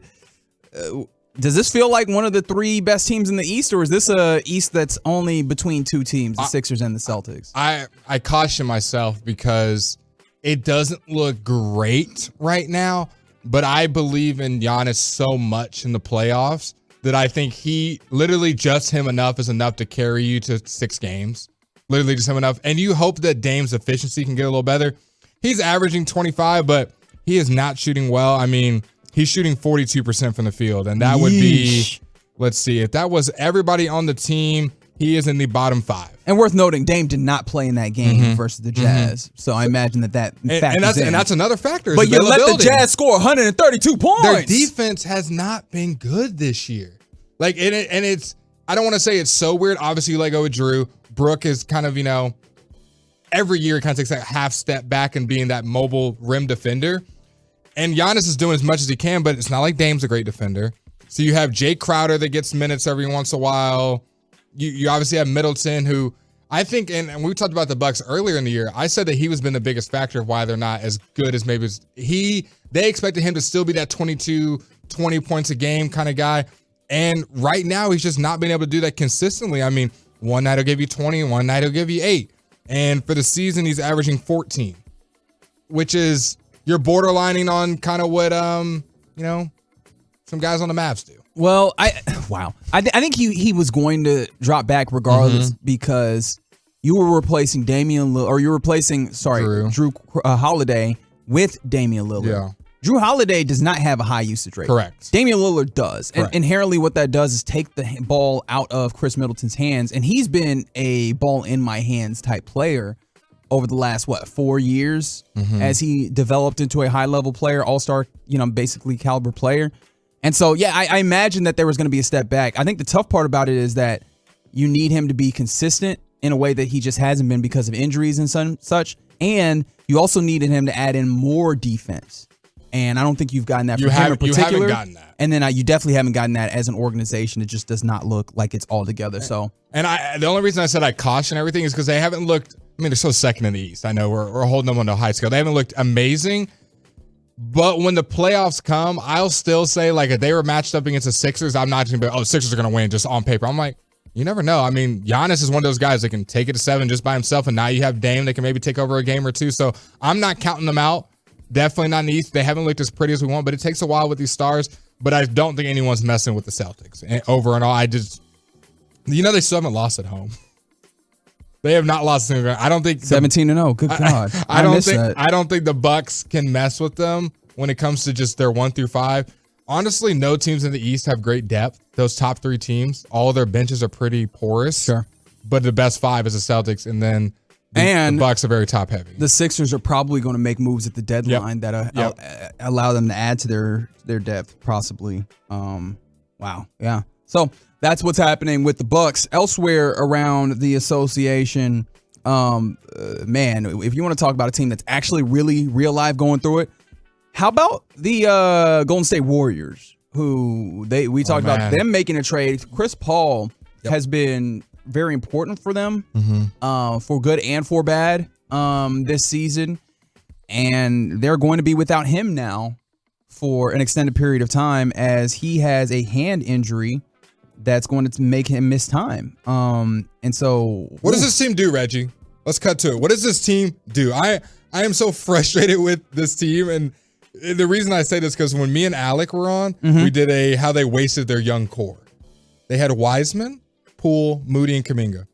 2 of those guys are traded. The other 2 guys are unhappy with their role. And it just feels like they have fumbled the bag. I wish I was as smart to be like, okay, they'll just do X, Y, and Z and they'll be good. And I don't know what they're going to do. Well, you know what they're going to do is they're going to have to just try and see if they can cobble things around Steph Curry, because it's easy to forget that, in the 2022 run to the championship for the Warriors, they were trying to do the play for now and play for later. And people gave them credit for the play for now, play for later, except it was all the play for now players. It was all the Clay and the Andrew Wiggins and the Draymond Green and, of course, the Steph Curry and the Kevon Looney. it wasn't any of the Wiseman or Kuminga or I almost did the Kendrick Perkins. Mosey Moody. Mosey Moody is crazy. Moses Moody. And so I think that now they're coming to a place where, hey, you have to try and integrate more of those other players. You got no choice. Because Klay Thompson is not as elite of a shooter and definitely not as elite of a defender. Yeah. Draymond Green is he's not playing, but then even when he is playing, it's not nearly as effective as in the past. And then you're not getting the scoring from Jordan Poole, right? Andrew Wiggins is really the big thing. It's like everything about him is significantly less. He's literally not everything. You can look at any stat. Shooting in the 20s when it comes to 3-point percentage, and he's not very good from the floor in general. And so he was at some points your third best, maybe second best player during that run. Yep. Like, you need more from other facets in there and just not getting that. And so some of this feels like the only thing that you could depend on anymore is Steph Curry, and that's not enough in and of itself. Yeah, because teams are just trapping him. Yeah. Make someone else score. Make someone else play. Make teams like what teams were doing to the Mavs with Luka. Now, obviously, when you have Kyrie and all those other guys, it makes it easier. But it's tough when you just got one guy that can really set up your offense and score the ball. Teams have just realized we're just going to blitz you and make someone else score and set up the offense. But Steph is so great that he's still been able to win games by himself. But what are they, 11th, 12th in the West now? They're not good. And I don't see a way that they fixed it. Obviously, Kuminga, I think I read out a stat last time I was with Alec, when Kuminga plays, or when he starts and he plays more than 30 minutes, that they're undefeated. And when he does, they play well, but for some reason there's a disconnect between him and the coaching staff. Well, and supposedly they've sat down and talked, but even then he still ends up, getting benched when it comes to Andrew Wiggins. And Andrew Wiggins hasn't played well. And I imagine some of that is when he starts, Andrew Wiggins is not playing, and so he gets all of that time and all that space to exist. But I understand why you keep trying to get Andrew Wiggins going, because if Andrew Wiggins isn't going, you're not going to be able to reach the goals that you want ultimately, I don't think. And so that's a tough situation to be in, and it gets only worse as Chris Paul underwent successful surgery yesterday on a fractured left hand, and so he'll be reevaluated in 3 weeks. They got 3 weeks without him just before they even figure out what's happening after that. I got a trivia question for you. Please go. Who comes back first, Chris Paul or Maxi Kleber? You would imagine Maxi Kleber. However, earlier today, I forgot Maxi Kleber was on the team. Yeah, it's so Brian told us. I forgot Maxi Kleber was on the team because he's been dealing with a toe. And we have gotten since no like update. The first month Literally of the all season. the reporters, no updates. Not a single one. I was like, man, that toe got to be doing crazy things. And obviously, like, it matters, right? If the foot is the foundation of the body. If your feet aren't right, you're probably not going to be able to make this happen, right? But that one really, really tough. Now, as we're getting to that time where all of the NBA is talking about trades and the potential of trades and who's available for trades. The Atlanta Hawks apparently opened for all of the business. Everything. Take them all. They let one nice little postseason run. Let them think that roster was the way to go. They locked in, and they have not been any good since. And so now it seems like they're finally realizing, okay, we need to reboot this thing. Supposedly everybody but Trae Young and Jalen Johnson. Yeah, he's a really good young star, good defense. Yeah, so except for them two, everyone's on the block, including you, DeJounte. Got a nice haircut, but not enough. I mean, it was crazy looking back. I didn't forget, but it's hard for my brain to fathom that team went to the Eastern Conference Finals. Like, it's kind of hard to remember, like, wow, I never really think of the Hawks in that high regard, but they were in the Eastern Conference Final, 2 years ago? Wasn't that long ago. It wasn't very long ago at all, but it's just not worked out the way that it's been situated. And now they're ready to trade all sorts of pieces, including DeJounte Murray. And you were telling me earlier, there's a very interesting team that could be interested in the services of DeJounte Murray. If you remember, he was once in a town not too far from Dallas or Houston, in the Riverwalk town, if you will, in San Antonio. And they had him on his team when he was one of the most young, promising stars. They shipped him off. They get Wemby. And now it looks like they're going to try to get him back for less than they shipped him off for. Man. Would that not be a Spurs classic right there? Get Wemby, get DeJounte, and we get more back in the return. I bet Wemby would be happy about that, because, like, hey, somebody who can actually pass the ball to me. Because it seems like them other dudes don't necessarily. I don't get it. Vassell and Shohan are good players. I just don't know if it's fitting. Like, because they're not. Neither of those guys are point guards or like primary playmakers. That I understand with an experiment, you're not planning on being particularly good. So let's see if you can, if those players have the possibility. I mean, hell, the Houston Rockets probably were one of the first teams that kind of do some of that in just going, hey, James Harden looks like he can be a playmaker. Let's make him a point guard. And all of a sudden, that worked out fairly well for them. I feel like the Spurs were going through a similar thing where they're like, hey, we can afford to try and see if Sohan of course. is a point guard or Vassal's a point guard. But as of right now, I personally would say probably not. Might need a point guard and maybe DeJounte Murray. When you have Wemby on the team, there's a spotlight of everyone's kind of watching rather than just if you're the Spurs of last year where no one cares if they're terrible or what offensive scheme they're running. But now you got Wemby. We're like, hey, might be interesting to watch. Well, there you go. That's some of the things that are happening around the association on the Get Right on 105.3 The Fan. I don't think you really want me to update the score for you right now from the AAC. Luka Doncic, a fast break layup, makes the deficit 18 instead of 20. 105-87 is the score in favor of the Grizzlies. Not exactly sure how, but let's get our minds off of that by doing a little sharing time. We'll do that next on The Fan. Hey everybody, Garth Brooks here. I wanted to invite you to check out the Garth channel over at TuneIn. It's the station where you can soak in all the Garth stuff, discover the stories behind the songs, and dive into the music that I'm absolutely in love with. And it's commercial free. All you have to do is head over to TuneIn.com or grab the TuneIn app from your app store. And the best part, I guarantee you, you'll never be able to guess what song is coming next, but you will know it's one of the greatest songs in history. And they play some of mine. It's the Garth channel, exclusively on TuneIn. Hi, I'm Jamie Flores, a managing partner at the law offices of Nick Namath. You're a procrastinator. That oil change? Next month. The gym? Maybe tomorrow. But procrastinate resolving your IRS problems and they can put you behind bars.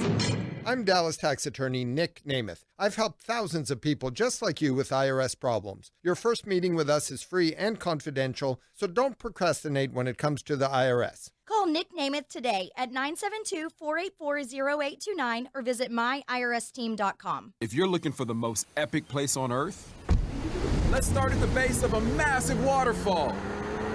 Then trek through the thick jungle. Then climb to the peak of a snowy mountaintop. Then once you get there, keep going. Because with intelligent 4x4 and 7 drive modes and a Nissan Pathfinder, the search is the real adventure. Available feature, intelligent 4x4.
to Lowe, Jonah Hyman, Adolis Garcia. You can be a part of this special evening by purchasing a table or an individual ticket at Rangers.com/awards dinner. This segment on 105.3 The Fan is sponsored by Classic Chevrolet. Why do so many Texans love Classic Chevrolet and Grapevine? They've got the goods, more new Silverados than anyone with incredible savings. Why go anywhere else? Go see them today or visit ClassicChevrolet.com. This is Texas. This is Classic Chevrolet. Find new roads. So get right here on 105.3 The Fan. Reginald Datatula alongside the Fan phenom Blake Elliott. Sirski. Thanks for rocking with us on a Tuesday here on your home of the Dallas Cowboys and World Series champion Texas Rangers. Again, shout out to everybody that came out to our Odyssey Performance showroom at this Odyssey Tower, I guess, for lack of a better term, here at 75 and Fitzhugh. Hang out with Jared Sandler, Josh Spores, Josh H. Smith, and of course, the Commissioner's Trophy for your World Series champion Texas Rangers. Hope y'all got a whole bunch of fun pictures. Yeah. If you were there, text in. Let us know what your experience was. Did you touch the trophy? You didn't touch the trophy. Were you bad? You better not touch the trophy. How close did you get? Did you get a picture? Did you talk to any hosts?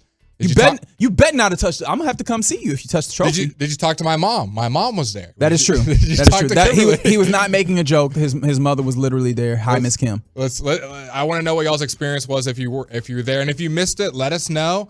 And we'll let you know when the next one's coming up. I don't know when it is. I don't know that we're going to have the trophy here again. Maybe not the trophy. But we will have Rangers Hot Stove. Yes. That will continue. You can touch Jared. Jared will be here. I don't know if we should say that. I don't know. Can I say that? I just want to help you not end up in an HR meeting. You know what I mean? Like I just want in a friendly way. Give him a hug. Be like, hey, Jared, Blake said I could touch you, so I just want to give you a hug, and you're awesome. You know, I'll allow that. We'll see how Jared handles that. Make sure you record that when that happens. But again, Rangers Hot Stove, we're in that time of year where we're gearing up. You'll hear that every week, Tuesdays, I believe at 7 right here on 105.3 The Fan. But right now, time to do a little sharing time on the Get Right. And I told you, from the 817, they said your mom was a very nice lady. There we go. Right? Apple doesn't fall far from the tree. Let's see. Now, I don't know, you weren't here yesterday, so you didn't hear about my ordeal with the bed bugs. Oh, please continue. Yeah. I love hearing about bed bugs while I'm in a new apartment. I love it. Yeah, that's a great point. But apparently, some bed bugs were spotted in my apartment, and so initial reaction. How scared were you? Well, I guess I had not fully registered like the full extent of bed bugs, but I was like, hey, all right, we got to figure this out. And honestly, to begin with, didn't know exactly. Had to do the Googles, but once we're there, it's like, all right, talk to the apartment complex. We don't get pest control in there, all that. The thing that I've been complaining about, I actually have been I haven't been as scared. I guess the most scared I was last night talking about this on the air where people were like, yo, you might have to get all new furniture and everything. These little suckers are problems, all that. And I was like, oh my God, this might be an issue. However, I honestly had to do the finishing touches because in order for pest control to come, you have to, bag up all your clothes. You have to get all the furniture empty, get all the clothes out of there, overturn the furniture so that they can do treatment along all the baseboards and underneath all the furniture and all that to make sure that there's no bed bugs in the furniture, all that. They have to do the inspections and everything. And so in trying to get the house ready for all that, or the apartment rather, and obviously vacuuming, doing all the things that I can, I was looking around and I was like, I'm not seeing, after seeing the first grip of them, I'm not seeing them still. So I was like, maybe. Wait, you can see bed bugs with the naked eye? Yeah. Okay. I thought it was a microscopic. No. There's little flat black specks in essence, right? But in cleaning up, it looked pretty good. Still pretty clean. So I was like, hey man, this might not be a big deal. We might have had a just a little scare, but we're gonna see if the pest control will be able to handle this. And from the 817, they said, did you burn the complex down? Because that's the only way you're going to be safe. Licensed pest control expert here. We did not. Hopefully this will get done. I'm scared. The problem is you have to be out the house for 4 hours while they're doing the pest control. And so I headed to the station, and so I have not even seen what's happening or what the that was today. What the expert opinion. Yes. Oh. Today is the pest control day part 1. I don't know if we'll have to come back around and do it again. So I haven't even seen what the assessment is. I'm honestly really crossing my fingers for the pest control dude to be like, actually, false alarm. You know what I mean? Like, yeah, you're wrong. not an issue, because I am going to be so sad if it's gonna be a hey, this is going to overturn your life. You've got a whole bunch of stuff to do and a whole bunch of stuff to buy. I can't have any complaints for the rest of the week. Nope, that puts it in perspective, because I thought mine was hard with the moving, all that stuff. I would much rather do that over again than maybe do everything I've done and have it furnished like you do, and then be like, yeah, you might have bed bugs and all of it's gone and you got to be out of your house. That sounds like not fun, sir. It hasn't been the worst thing in the world. It's just been a lot of extra work. Obviously, now having to, I do laundry regularly, and it's all folded up and hung in the places I need to be. All that stuff had to be cleaned again, right? So I basically did 11 loads of laundry over the last, 4 days probably.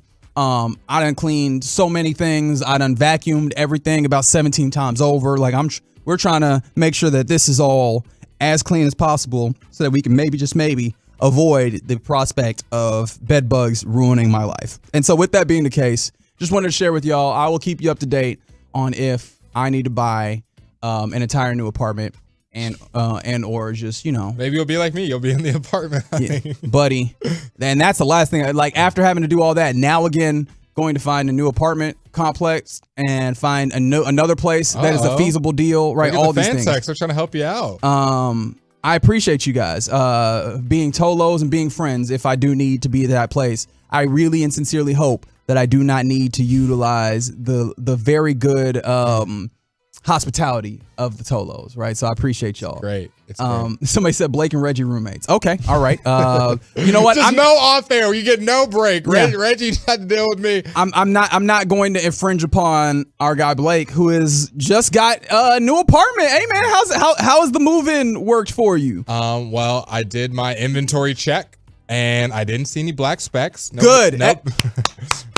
No bed bugs to my naked eye. I didn't get a microscope out though, so fingers crossed. Okay. But I'm currently in the process of half moved in, half not. Where bed's still on the ground.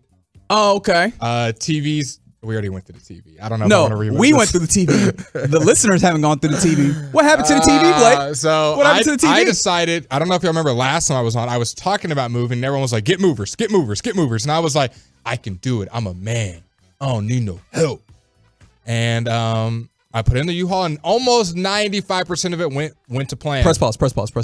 877-881-1053 if you want to react to Blake saying that he don't need no movers. He's a man. Continue. I thought I knew what I was doing, and I had some friends help put everything in the moving truck. And when I undid it and did stuff out, pretty much everything was together. Nothing was really broken. First thing that was broken was the dresser. The dresser was not broken in transition now. It's one of the more sturdy pieces. No. I was lazy taking it out of the U-Haul, getting it to the ground, to the elevator.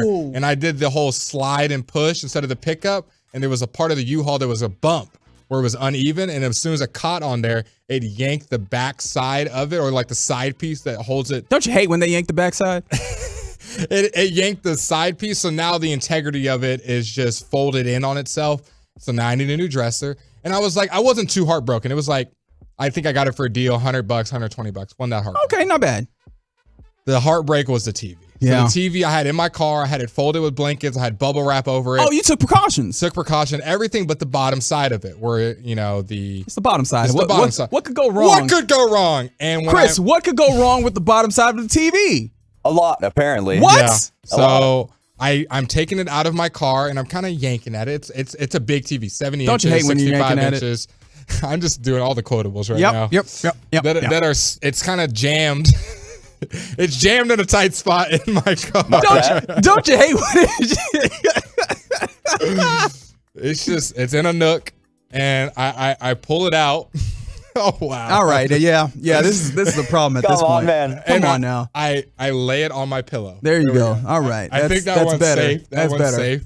And I noticed that there's a little ridge broken up. Now I'm censoring everything I'm saying in there my you go. head. Good. Welcome to being a professional broadcaster. And I noticed that there's a little bit of, I don't even know, film. Like the little film part of it's kind of coming out at the bottom. And I'm like, oh, this is not good. I'm hoping that it's just a look, but the TV will be fine. Plugged the TV in the other day.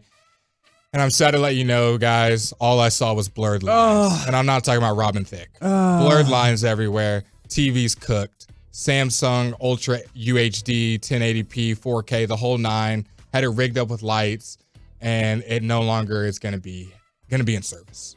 Now the question is, do I go find a TV repair service and get said TV fixed? Nah, or I have a very long wall in my new apartment. Do I just do the upgrade I've been wanting to do and get a projector? Yeah, see, I feel like well, I don't know if you necessarily go straight for the projector, but I think a new one is the way to go. And this is something that kind of stinks about where we're at right now. But like, we're a very disposable economy. Like, there's a point in time in America where we fix things, right? It sounds like a truck commercial or something. But there was a point in America where we fixed things, right? Things got broke and then you fixed it. And that was not only the smarter way to go about this, the, more, I don't know, economical or eco-friendly, the more economical way to go about it. Now, the more economical way, because TVs are relatively cheap, is to go get another one. Just get another one. You go fix it, and you're just investing in something that's going to break again. And let me tell you what you don't want to do is what I did. I have 3 TVs in my living room, right? Mm-hmm. But it's kind of a half flex because the middle TV, it just decided it want to turn off sometimes. And it's been doing that for a long time, but it got really bad, so I took it to go get it fixed. Because again, I'm trying to be, I'm trying to be cost efficient. Well, yeah, I mean, I'll spend $75 here. You know what I mean? And so I went and got it fixed, and it cost a little bit of a pretty penny.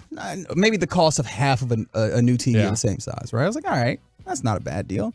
You know what it does? Turn off when it want to. Right. And now you've made an investment, and now you're like, I gotta keep it. And so I'm just trying to make it past a certain amount of time for my ego to feel like I did the right thing. That's literally what it is. But at this point, buddy, that TV's broken. It's just broke at this point. And TVs are so flimsy. It never works. And from now the worst part is that you got a Samsung, so you got one of the good ones. Yeah. So it's like, damn. And I broke a good one. I do my research, and that was kind of the second where I do my research when it comes to buying a couch, buying a TV, a coffee table. I don't just buy the first one that pops in my head. I'm like, okay, well, what's this one? Well, does this site have it cheaper? Does this one have a different color option? Huh. So you say you do all the extra work. You make sure to go the extra mile when you go to buying it. But when you're trying to move it off a truck, you're like, I ain't doing all that. I ain't doing all that. Dolly, who cares? I don't do all that. Yes, 2143 TV. Sometimes I got to watch the Cowboys and the Mavs and Red Zone. It happens. It happened this Sunday. And literally, Reggie and me talked about this when I first started here, how we watched all this game. And tell me why the first thing when that TV broke, I go, well, Reg was talking about multiple TVs. Now this is the time that I get some smaller TVs. I make a little 4 setup. But what if I want to watch one movie? So I'm going through it in my head of what should I do? If I had the money, like the ultimate setup is the 4 TVs that you can link up to make one big TV if you need to. That's the place that I would like to be. Can you do that with any TV, or does it have to be a certain TV? I think you can do it with any TV, but you have to have like a particular setup. Like there's extra hardware that goes in. Involved. I'll find out later. I have not done the work doing that because ain't no way I got the money for that. Especially not if these bed bugs eat me out of house and home. Yeah, imagine you do that and the bed bugs eat you and you have to rewire it all. Because I'm not a big wire cable management guy. I like it when it's done, but I'm not the person who's just going to go out of my way and do it. It's a big help. I did it in my last place, but I had a friend help me. It can go a long way, cable management and making sure the wires look nice. Side note. There you go. There's a little sharing time here on the Get Right on 105.3 The Fan. 2 different apartment stories, 2 very different apartment stories. And send your congratulations to Blake in his new apartment and tell him whether he needs to buy a new TV or, let's upgrade to the projector. Let him know. 877-881-1053. Coming up next, we get you your headlines on this Tuesday in the Metroplex, including not a good result for the Mavericks. We'll do it next. The Fan continues to grow because of you, our listener teammates. Thank you for turning it on and leaving it on. 105.3 The Fan and the Odyssey app. Hi, I'm Rachel, and I have a serious heart condition called hypertrophic cardiomyopathy, or HCM. Some symptoms include being short of breath, feeling tired, or having dizziness or chest pain. I still had symptoms on my beta blocker, so I asked my cardiologist about any treatment advances. It was a breakthrough for me. That's why I'm working with Bristol Myers Squibb to raise awareness about HCM and to help others like me. Talk to your cardiologist today and visit hcmrealtalk.com for more information. Sponsored by Bristol-Myers Squibb. Sean Shreve here with Mr. Electric's Robbie Loomis, who's looking to add to his team of electricians. Now, Robbie, I've been hearing 6 figures while working 40 hours. Tell me about your benefits. I mean, to start off with the 6 figures, that's accurate. I mean, we have several guys that are going to hit north of 6 figures this year, and they are only working 40-hour weeks. Like I said, we do have a work-life family balance that we do stick by. Join the fast-growing team of electricians at Mr. Electric. Visit Mr. Electric Dallas or MrElectricFortWorth.com to apply. Sean and RJ here for better help. Around New Year's, we get obsessed with how to change ourselves instead of just expanding on what we're already doing right. Maybe you finally organize one part of your space and you want to tackle another. Or maybe you're taking your supplements every morning. Now you want to actually eat breakfast too. Therapy helps you find your strengths so you can ditch the extreme resolutions and make changes that really stick. If you're thinking of starting therapy, give BetterHelp a try. It's entirely online, designed to be convenient, flexible, and suited to your schedule. Just fill out a brief questionnaire to get matched with a licensed therapist and switch therapists at any time for no additional charge. Celebrate the progress you've already made. Visit BetterHelp, HELP.com/Sean and RJ to get 10% off your first month. That's BetterHelp.com/Sean and RJ, BetterHelp.com/SHAN and RJ. How would you like to earn some extra cash while contributing to a good cause? You could be a participant in a clinical research study. Fortrea is currently seeking healthy men aged 18 to 55. You must be available for one stay of 8 nights plus 7 follow-up visits. Compensation up to $7,354 may be provided for time and participation. Be sure to ask about our Refer a Friend program, where you can receive $350 per qualified. Frustrated by the DIY cameras or smart gadgets you bought online? Just send them back. DFW Security has affordable, superior technology with professional installation and local support for your home or business. DFWSecurity.com. I'm Ethan Hawke, native Texan, here to talk to you about Texan icons. See, there's one Texas icon that does more for us than any other. A little trash barrel named Daryl. You've seen him on billboards and TV. This trash barrel reminds us to keep our state clean, so you don't mess with Texas. Next time you think of Texas icons, remember Daryl the Barrel, who's always reminding you, don't mess with Texas means don't litter. Brought to you by the Texas Department of Transportation. Junk for Joy is the easiest and fastest way to donate your car. Donate today and your car can be picked up tomorrow. Go to junkforjoy.org or call 1-877-JUNK4JOY. You're turn it on, leave it on. Home of America's team is 105.3 The Fan. Hello, baby. KRLD FM and HD1, Dallas Fort Worth. Always live on the free Odyssey app.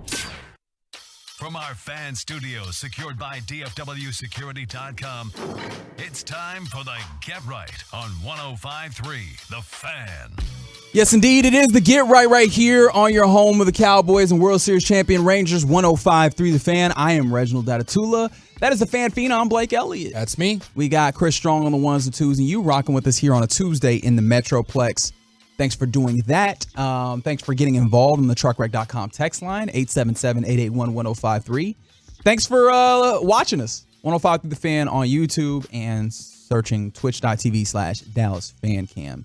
All the various ways you can get involved with the program. We thank y'all for doing that and hanging out with us, making our night go that much better. It's the last hour of the show. We got you till 11 here on a Tuesday. Captured. You can't go anywhere. Literally, if you change your dial, I will come find you. I think it's against the law for you to change once you're here. Yeah, I think you're here and you have to wait until we're off the air. Because imagine you change and then boom, we got a Jerry interview and you missed it because you changed.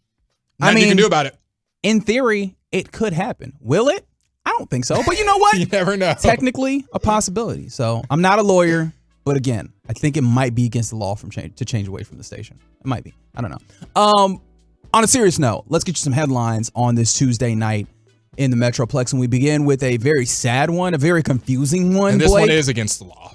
This one is against the law. Yes. Well, somebody's going to have to go to the AAC and, maybe put some people in arrest or in some handcuffs because the Mavericks fall to the 30th ranked offensive rating team in the league. And yes, there are only 30 teams in the league. The Memphis Grizzlies, who did not have, get this, Ja Morant, who is out for the season with a torn labrum. Just last game. They had no time to recover. They did not have Jaren Jackson Jr. in this game, probably their second best player on the team. And they started a man named Vince Williams Jr. Have you ever heard of him before? No, we were trying to figure out on the floor, who is this guy? And me and Reggie watch basketball a lot. We were like, when was this guy drafted? Who is this? What is happening? Why are we losing to this team? And I wish I had a palpable answer to be like, well, just this player didn't play, or we just shot abysmal. Reggie, where do we even start? The Grizzlies. The lowly Memphis Grizzlies, 120 to 103. And you know what's more upsetting for me? And yes, I do intentionally use the word upsetting. Literally 2 days ago, the Mavericks put up a signature win against the Minnesota Timberwolves that involved them playing with a fully healthy Timberwolves team. Yeah, playing without Derek Lively as they did again tonight, with basically the same team, and going in and playing incredibly well, playing connected, playing active defense, getting in passing lanes, and showing up really well against literally the team that is number one in the West. And number one in defense. Right? And you did a fantastic job. And literally yesterday, myself and Chris Arnold had a segment in which we asked the question, are the Mavs turning the corner defensively? Now, to be fair. As soon as we get happy. To be fair, right? This is not just a one-game situation. This was also, right, like, in part, over the last 20 days, they're 10th in defensive rating when they were sitting in the 20s over the course of the season prior to that. So, like, they've made some moves, right? They've done some things. However, they then come and lose to the number 13th, the 13th ranked team in the West, the Memphis Grizzlies. In the West. That's crazy. Yeah. Who, I mean, mind you, we're on a 3-game win streak, to be fair. I guess they have been playing better. But, like, when you look at the way that the team is situated, this is not a team that should play well. They were 10-10 on the road coming into this game. And now they boast a road trip that looks really good. Road Warriors. They beat the Lakers, they beat the Suns, and now they have beaten the Dallas Mavericks, and they won both of their games in Dallas on the season. Man, this felt like in some part because some of the things that I've been personally complaining about with the Mavericks, this Mavericks team. Hey, man, get to the hoop. Yep. Can you get to the hoop? Right, like the points in the paint disparity is huge. And one of the things about this is I was talking about this during December when you were missing Kyrie for a long period of time and talking about the idea that, okay, Dante Exum has helped you with that. But once Kyrie gets back, he can get downhill. And now this brings up one of the things I talk about. Kyrie sometimes has such a tough diet of shots. And I'm like, hey, man, I would love it if you get downhill and get to the rack because you need points in the paint. And we don't see it that much anymore. We see it a lot in fast break. We'll see his crafty layups. But we were used to in the last couple of teams seeing 4 or 5 of those a game. We don't see it that often where he's at the rim, finishing around the rim. You get it every once in a while. Honestly, when I think about guys going to the cup relentlessly outside of Luka, Derrick Jones Jr. is one of the guys' name that comes to my head first. But like in this game, getting out rebounded by pretty much 20, 54, 20 exactly, 54 to 34. And when you give away 10 more offensive rebounds, that's extra shots that ends up making the score 120 to 103. Like, you can't get that to a team that's bad, and you hope that they don't make shots. And the 3-point disparity, I mean, they shot 4% better, shot about 5%, 4% better from the field. Like, it wasn't a huge discrepancy to lose by 17. It was those offensive boards and not really converting on the other side outside of your mainstays and Luka and Kyrie, who gave you 30 and 31. Yeah. Obviously, 33 and 31, Mike, excuse me. The rebounding ended up being an issue again. I'm trying to see if I can see what happened second chance points. Oh, yeah. Mavericks had 8 second chance points. The Memphis Grizzlies had 21 second chance points. There you go. Right? Like, again, you're giving them more possessions, giving them more opportunities. Rebounding continues to be an issue. Derek Lively is needed, but I think this is where you look at someone. This is where Grant Williams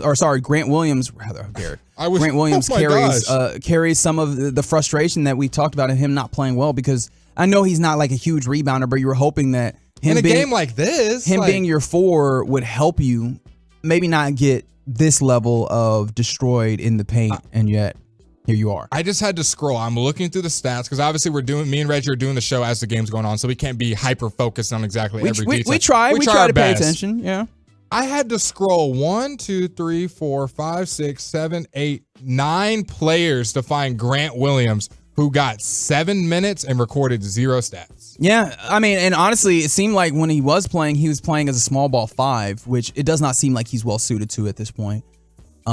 There's real questions about where the coaching staff is with Grant Williams. You were talking about this going into this game, and you were like, can he get back into the starting lineup? Like, we've had injuries. I think I was telling Reggie, I think we've had 15 different lineups in the last month and a half. And Grant has been in barely any of those. Of late in particular. Injuries. This isn't a team that's even fully healthy. And he's still not getting in a starting lineup. I don't know how much more we can see and be like, they don't trust him that much. He was supposed to be starting when the team was fully healthy. Now the team's hurt and he's still not starting? 7 minutes against the Grizzlies? And then also, man, you need bigs, I think is what you notice. Yeah, of course. Because Dwight Powell doesn't play well. And you go to Grant Williams at the small ball 5. Rashawn Holmes gets 3 minutes. It seems very apparent that they don't feel strongly about him as a big. Without Derek Lively, or even with Derek Lively, it's very apparent that, another big is still something to be desired. So, anyways, we'll continue talking about that as we go along. I was supposed to get you your headlines. We locked in on the Mavericks here. Sounds like the Mavs got caught overlooking the Grizzlies, pretty much.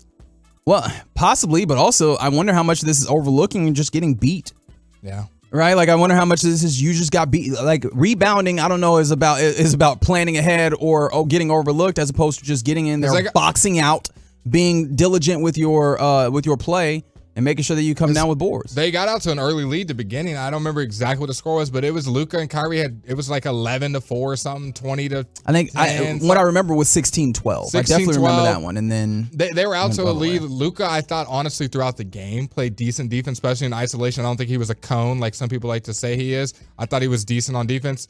But, I mean, it's a collective effort, like we've just mentioned. I mean, I was feeling good going into today. I really was, Reggie. I think we all were. And then this happens. I mean, it's hot stove. We got the Rangers. Yeah, you got to see the World Series. We got the World Series trophy, and then the Mavs just snatched my happiness right from under me. Well, I'm probably not helping in this regard as we continue to get your headlines. We found out earlier today that a bankruptcy hearing is going to be tomorrow afternoon. Yep. That could possibly give some clarity around which MLB teams will be seen on Bally as the Bally is going through bankruptcy. So the delay apparently is a signal that the sides believe that they have a chance to reach a deal if allowed extra time. But it keeps 3 teams, the Guardians, the Twins, and your Texas Rangers, in a state of, flux about the TV revenue that is going to be recouped from either Bally or maybe someone else. So obviously Diamond Sports, who is, runs Bally Sports, filed for bankruptcy. They have the rights to 11 teams. And right now they're just kind of working through their bankruptcy process. And as we actually heard on Hot Stove, you heard John Blake, Director of Communications for the Texas Rangers, talking about this. They are in a level of flux here. So obviously that factors into the ways in which the Rangers offseason has been a little, shall we say, anticlimactic thus far. Not really much has happened. So outside my boy Kirby. Yeah, Kirby Yates, and obviously don't forget Mally that you brought in. But yeah, they're having to figure out what this TV deal looks like, and we hopefully a bankruptcy hearing tomorrow afternoon will give us a little bit more clarity. And so you want to keep it locked on 105 through the fan. I'm sure that we'll give you updates as we find out. We did get that contract. Talking about contracts, we gonna be here. Yeah, you will continue. The Rangers. You will continue to hear your Texas Rangers here on 105.3 The Fan in the foreseeable future as the home of your Texas Rangers. World Series Texas Rangers. And we're gonna get another one. We're gonna get another one. You right. Per Blake. You heard it here. Per sources. Ranger Blake or you Blake? Ooh, that's a good one. Per Blake on radio fan host, Rangers are gonna win another one. Okay. They're gonna win another one. Just like that? Just like that. Corey Seager, Dolly. I thought you were going the Miami route there for a second. We were going to say another one and another one and the 7th. I don't want to look too far in the future. I'm just saying next year because everybody talking about the Dodgers and the Braves. Payrolls is the same every year. High payroll, no championships. Sorry to tell you, Rangers got the blueprint, and we're going to show you again. Elsewhere around baseball, actually, this was interesting to see today that Rachel Balkovec, who was the first woman to manage an affiliated baseball in the Yankees system, she's actually getting a bigger role with the Miami Marlins, and she's going to be leading the minor league player development for the Miami Marlins. So love to hear that. She was previously the low A manager for the 2022 and 2023 seasons for the Yankees, and now has the opportunity to be the farm director for the Miami Marlins. I know that that's interesting because Kim Ng was previously the general manager for the Marlins, and they recently decided to part ways with her. And so I know that caused kind of a ruffle, as she was the first general manager in baseball, or first executive that was a woman. And so there was maybe some questions as to if she was given enough leeway to operate the job as she wanted to. And I imagine the Marlins did not make this hire simply because Rachel Balkovec is a woman, but I do think that that's interesting that they, again, have an opportunity to break ground and be a first in the regard of hiring women to do more jobs in baseball. I love it. Empower women. The world runs through women. I'm gonna let you know that right now. As all our Todos listening right now, if you have a woman in your life, or if you are a woman listening, you know that us men, we can't get to our fullest capacity, 100%, without a good, strong woman behind you. I'm still looking for that woman in my life, but until you get that good, strong woman behind you, you're not gonna get what you need to get. And that's why all these teams are getting smart and getting smart women in the building. So I'm all for women empowerment. And I love the Marlins. When I was growing up, they were one of my favorite teams just because they had cool colors. Just want to throw that out there. They often do still have cool colors. The teal, blue, and orange with like the black with the spear-headed Marlin. Oh, fire. It's a good look. It is a good look. And so we'll see how their farm system continues to develop with Rachel Balkovec at the head of it. This is interesting that I saw earlier today. Eric Spoelstra is signing an 8-year extension worth more than $100 million. How many years? 8 years. Dang, they just throwing out contracts. More than $100 million, and it feels like it's like right now. The deal makes Spoelstra one of the highest paid coaches in the NBA. Popovich makes about $16 million a year. Monty Williams, we know, makes $13 million a year. As you know, they had to money whip him to get him to show up for that job. Steve Kerr makes $9.5.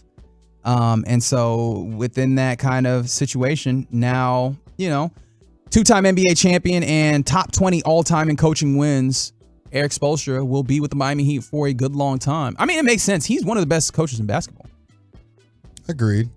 He really elevates his team that we never really see the Heat as having the most prolific roster, but somehow they always turn up in the playoffs and they get there and they play well and guys seem to respect him. So I think Spoels, one of those guys that deserves a raise. But I got a question for you, Reg, about a guy that I think might be getting a raise. Okay. Switching the topic to NFL, Jake Browning in, I guess, his exit interview, a little post-game interview, said that he thinks he's one of the top 32 starting quarterbacks, that he is in that talent echelon.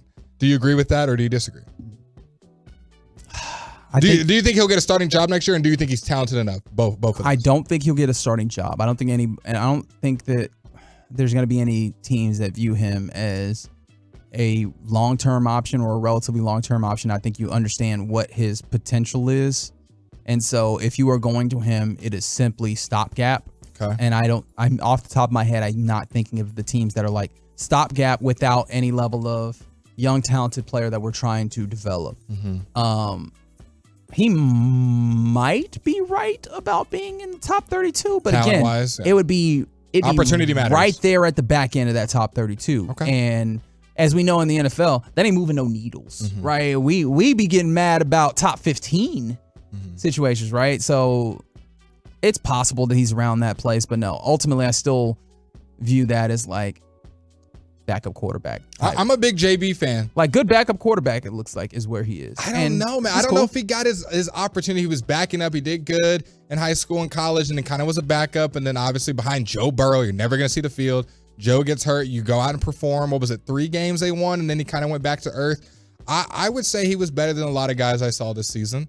I wouldn't be mad if he got a starting job as a stopgap somewhere next year. So I would agree with JB that he's top 32 talent level. We'll see if it can be longevity, and we'll see how far teams take him seriously as a franchise guy, or Reggie said he's more of a stopgap backup guy, which either way, you're making money. Jake Browning was with the Vikings for a few years as well. How long was he with the Vikes? Oh, yeah, because there was the whole, why did you release me? Yep, when they beat him and he was yelling on the sideline. And apparently he was only on the practice squad during that situation. I mean, he's better than any quarterback the Vikings rolled out this year, not named Kirk Cousins. Sorry. Anyways, more power to that man. I hope that it goes the way that you want it to. I'm just not necessarily the person that's going to agree with you on the idea that you out here being held down by the man. And you should definitely be starting somewhere. Not certain about that one. But those are some of your headlines on the Get Right here on 105.3 The Fan. Obviously, we forgot to mention Mike Vrabel gets fired by the Titans. They decide to go a different way. Amy Adams Strunk, the owner of the team, said that the team basically did not want to wait out the idea of trying to trade him because they want to be able to get to their guy. They don't want to be put a few weeks behind the hiring process by waiting to see about if they could trade him. But the guy who went 54-45 in his tenure as a Titans head coach is now without a job. And he will be hired sooner rather than later. I can bet you on that. I probably agree with you in that regard. It's the Get Right here on 105.3 The Fan. Coming up next is a conversation that we teased. Who could possibly be Luka's career rival? Maybe in a way like Magic and Bird. We'll discuss it next on The Fan. All day, every day, bringing you insights and information no one has right here on The Fan and on the Odyssey app. Chronic pain can be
Ready in IT, build cybersecurity skills, and prep for thousands of open positions nationwide that employers are desperate to fill. At My Computer Career, you could become job ready in just a few months. Make this your year. Go to mycomputercareer.edu and take the free career evaluation today. That's mycomputercareer.edu. Financial aid is available to those who qualify, including the GI Bill. So get right here on 105.3 The Fan. Reginald Atatula here with you alongside the fan phenom, Blake Elliott. Sirski. Thanks to Chris Strong on the ones and twos, and thank you for rocking with us here on The Fan. That's us. That was the words I was looking for. The Fan. The Fan. Appreciate you hanging out with us. Always get involved with the program by texting into the truckwreck.com hotline. We got you for a couple more segments here. And right here, I do want to talk, and I realize we've talked a lot of Mavs, but it's because they went embarrassing themselves against the Grizzlies tonight. Jason Kidd in his post-game availability, basically, I feel like this is where the whole thing rests. He said, low energy, right? They didn't have a lot of energy, and then when they did get some energy, it didn't really sustain. And that's not a good indictment of your team. That, hey, they just couldn't find the energy on, I mean, what, this is... They had a night off in between. They did not travel. I mean, it was tough. I mean, there really is no excuse. I mean, me and Reggie are trying our best to kind of be like, maybe this is why they lost, and trying to help buffer it. You shouldn't lose. Effort low. Even if Kyrie was out, I would be like, well, this team should win. Even if Luka was out, I'm like, this is the Grizzlies. They ain't got nobody. Desmond Bain, Xavier Tillman. Come on, man. You got to win those games. And when you lose those, it's just what it is. Focus. Like, we got punched in the mouth. We weren't ready for it, and we never bounced back. You let the worst offensive team in the league score 120 points tonight. That's embarrassing. How did the Mavs only score, what was it, 101, 103? How do you score 103 as the Mavs? Like, they're a team that's 115 at, like, worst most nights. Well, I imagine some of that is... I mean, no one else outside of Luka and Kyrie scored more than, what, 12? Oddly enough, Tim Hardaway Jr. only got 6 shots up, which that's an oddity if you ever seen one. That's the one right there. Yeah, but it was literally 2 players scoring all of the buckets, Luka Doncic and Kyrie Irving. And it's funny because you were talking about this earlier, how you were looking at one of these gambling websites or whatever. Yeah. And Luka Doncic is over under, not for tonight, but just another game. Yeah, it was the Cleveland game right after coming off the Christmas game. His over under, I posted on social media, I think was 36.5. Might have even been 37.5, which is an insane over under to have going into the game. I think he had the left quad strain and it was questionable to play, and he still hit the over. And that's how much confidence you have. Tonight, he scores 31 points, right? Like, in a game where we're like, ooh, this was not great. 31 points, 6 rebounds, 6 assists, 3 steals also. That's interesting. But the question I'm asking is, who could be his career rival, right? It seems like Luka Doncic is very close to being the best, if not one of the best players in the league. And with that being the case, you remember that Luka Doncic is, what, 24? Mm-hmm. Like, he should be around and at the height for a good amount of time. And when you have that, that level of player, the NBA works on narrative, right? It's all about these star personalities. And you imagine that eventually a guy of that caliber will, bump up against another guy of a similar caliber. And we begin those narratives, right? And of course, like, the height of that is looking at Larry Bird, Magic Johnson, obviously exactly similar timelines, and you end up having them match up in playoffs and everything. But who could be that foil for Luka Doncic? So let's kind of work together. Let's go through some of the guys that are around that age that are good that he's going to be seeing. So we've got the SGAs of the world. Sure, I feel like, can we start with the one that feels obvious? Booker. Like, Devin Booker seems, but he's been babying him. That's his son for real. He got custody. He gets him on the weekends and gets him back to his mama on the weekdays. All of that's correct. All right, I'm not going to argue with any of those. He's a few years older, and I think people still look at Devin Booker at that high level.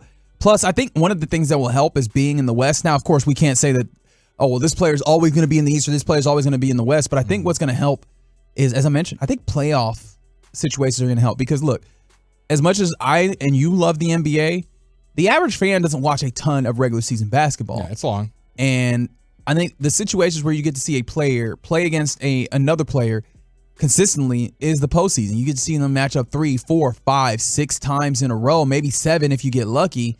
And then those develop these narratives. And I think that having an opportunity to meet up in the West builds this, and they already have a little bit of this with Booker. I still don't feel like he's the best answer, though. You know what's funny? You know the guy who has gone with more times than not, but he's so quiet and no one talks about is Kawhi. I mean, him, they've had back and forth. Kawhi is, I will never forget that Game 6 and what was it, 2021 when he turned into literally Michael Jordan. Kawhi downloaded some new software. He literally turned, I'm not exaggerating, he turned into Michael Jordan and nobody could stop him from scoring the basketball, and they won that game, and Luka could do nothing about it. But Kawhi is 32. Yeah, so it's going to be coming to the end. It just feels like he's in a different basketball generation. The two that come to my head, I mean, if Ja can stay healthy, is Ja and SGA. Well, the tough thing about Ja is I feel like because of where he is, the narrative of this has gone to an entirely different place where we're not trying to pair him against or pit him against anybody. We're just like, hey, man, can you get your stuff right? And maybe I'm just stuck in the moment, and you'll get to a point where now you'll have the opportunity. But they were just getting to a point where they were going to be a feature in the postseason consistently. And maybe they still have an opportunity next season when he returns.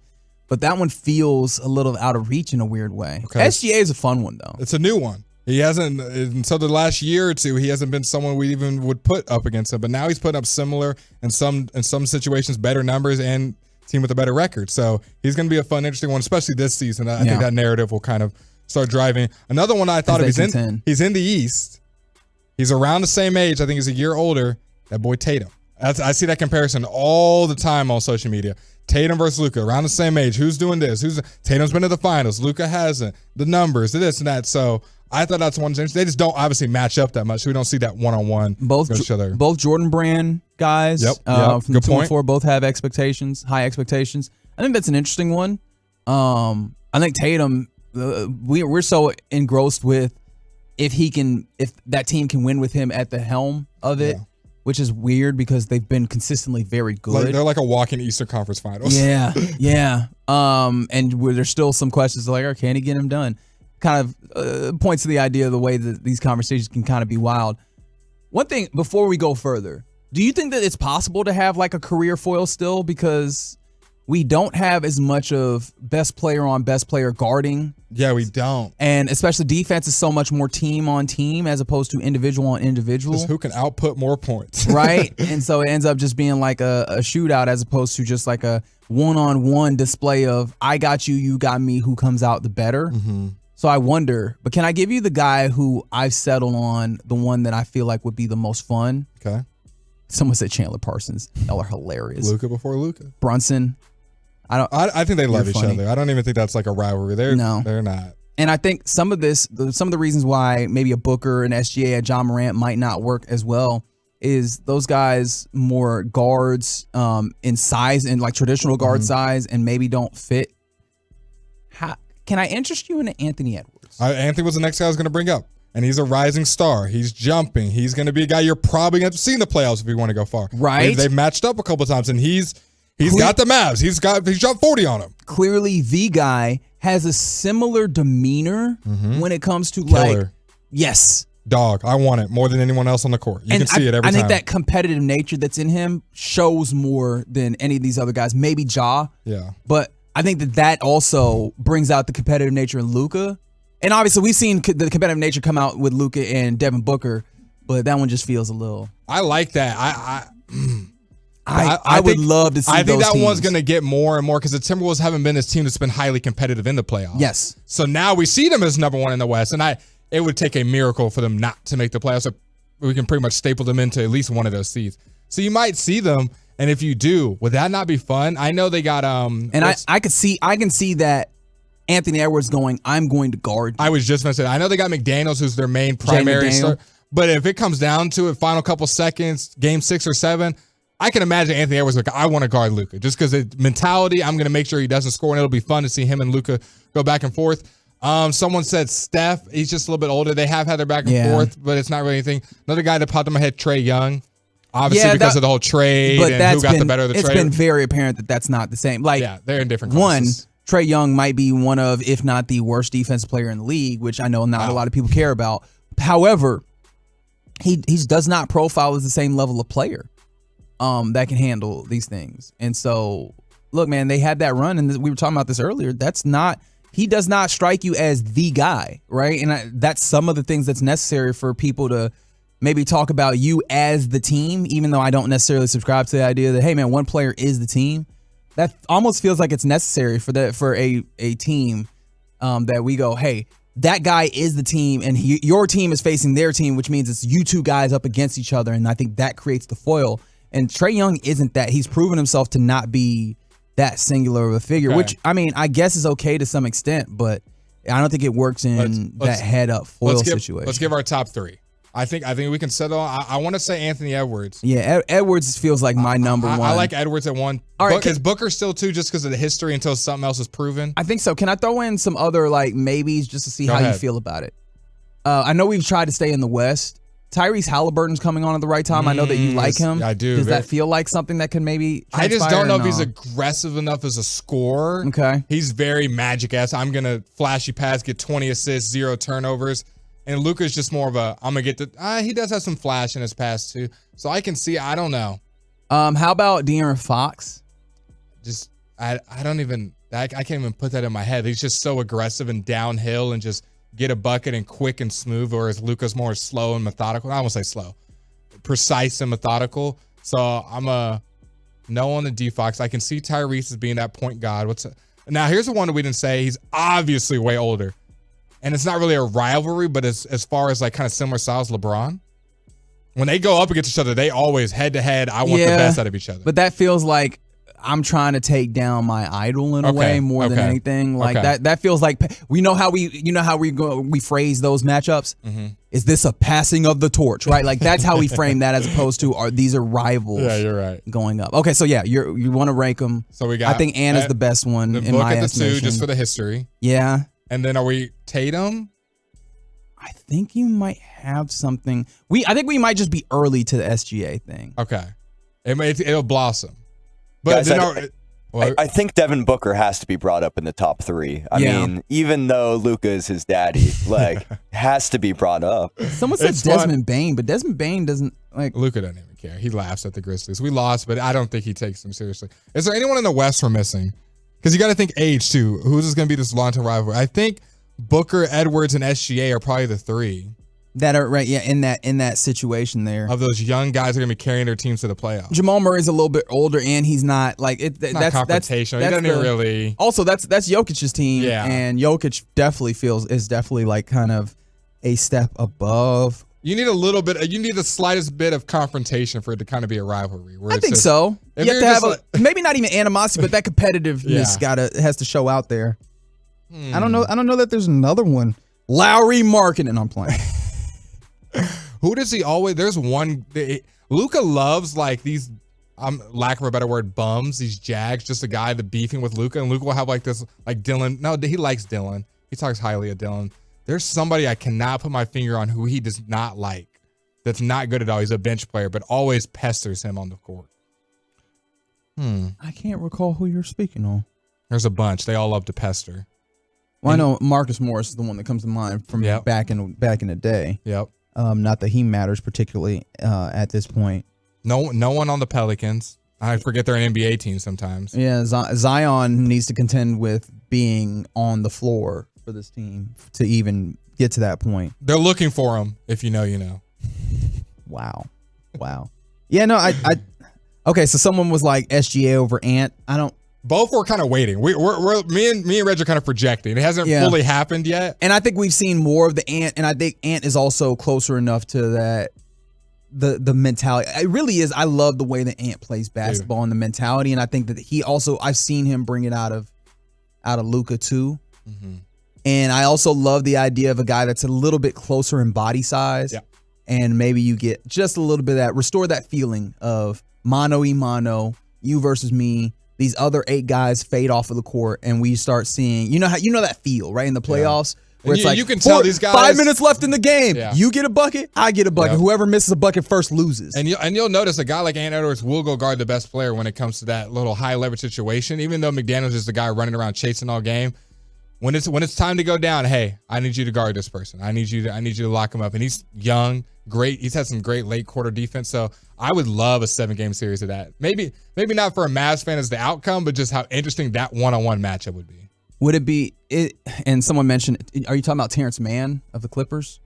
Maybe that doesn't ring a bell. I don't think it's Terrence Mann. It's some, we didn't even bring up anyone on the Clippers. We kind of brought up Kawhi. But Yeah, I think the age they're all getting on old. that is just on a different level. Yeah, I wonder if this even ends up being like, is he just going to be a singular figure that does not have a particular rival that we put him up against? Someone asked, does the rival have to be from the regular season or more from the postseason? It's obviously entrenched in the postseason, but stuff can trickle in. I mean, if there's someone you're thinking of, text in. Maybe we're missing somebody. And sometimes, regular season matters if you make that game matter on a big. I mean, we see sometimes big games occur during the regular season because something that happens, Pacers Bucks, or the beef blows up, or whatever, right? And so I guess we typically think of the postseason because that's the easiest way that you see a player play a team multiple times in quick succession, and you really establish that. What about Giannis?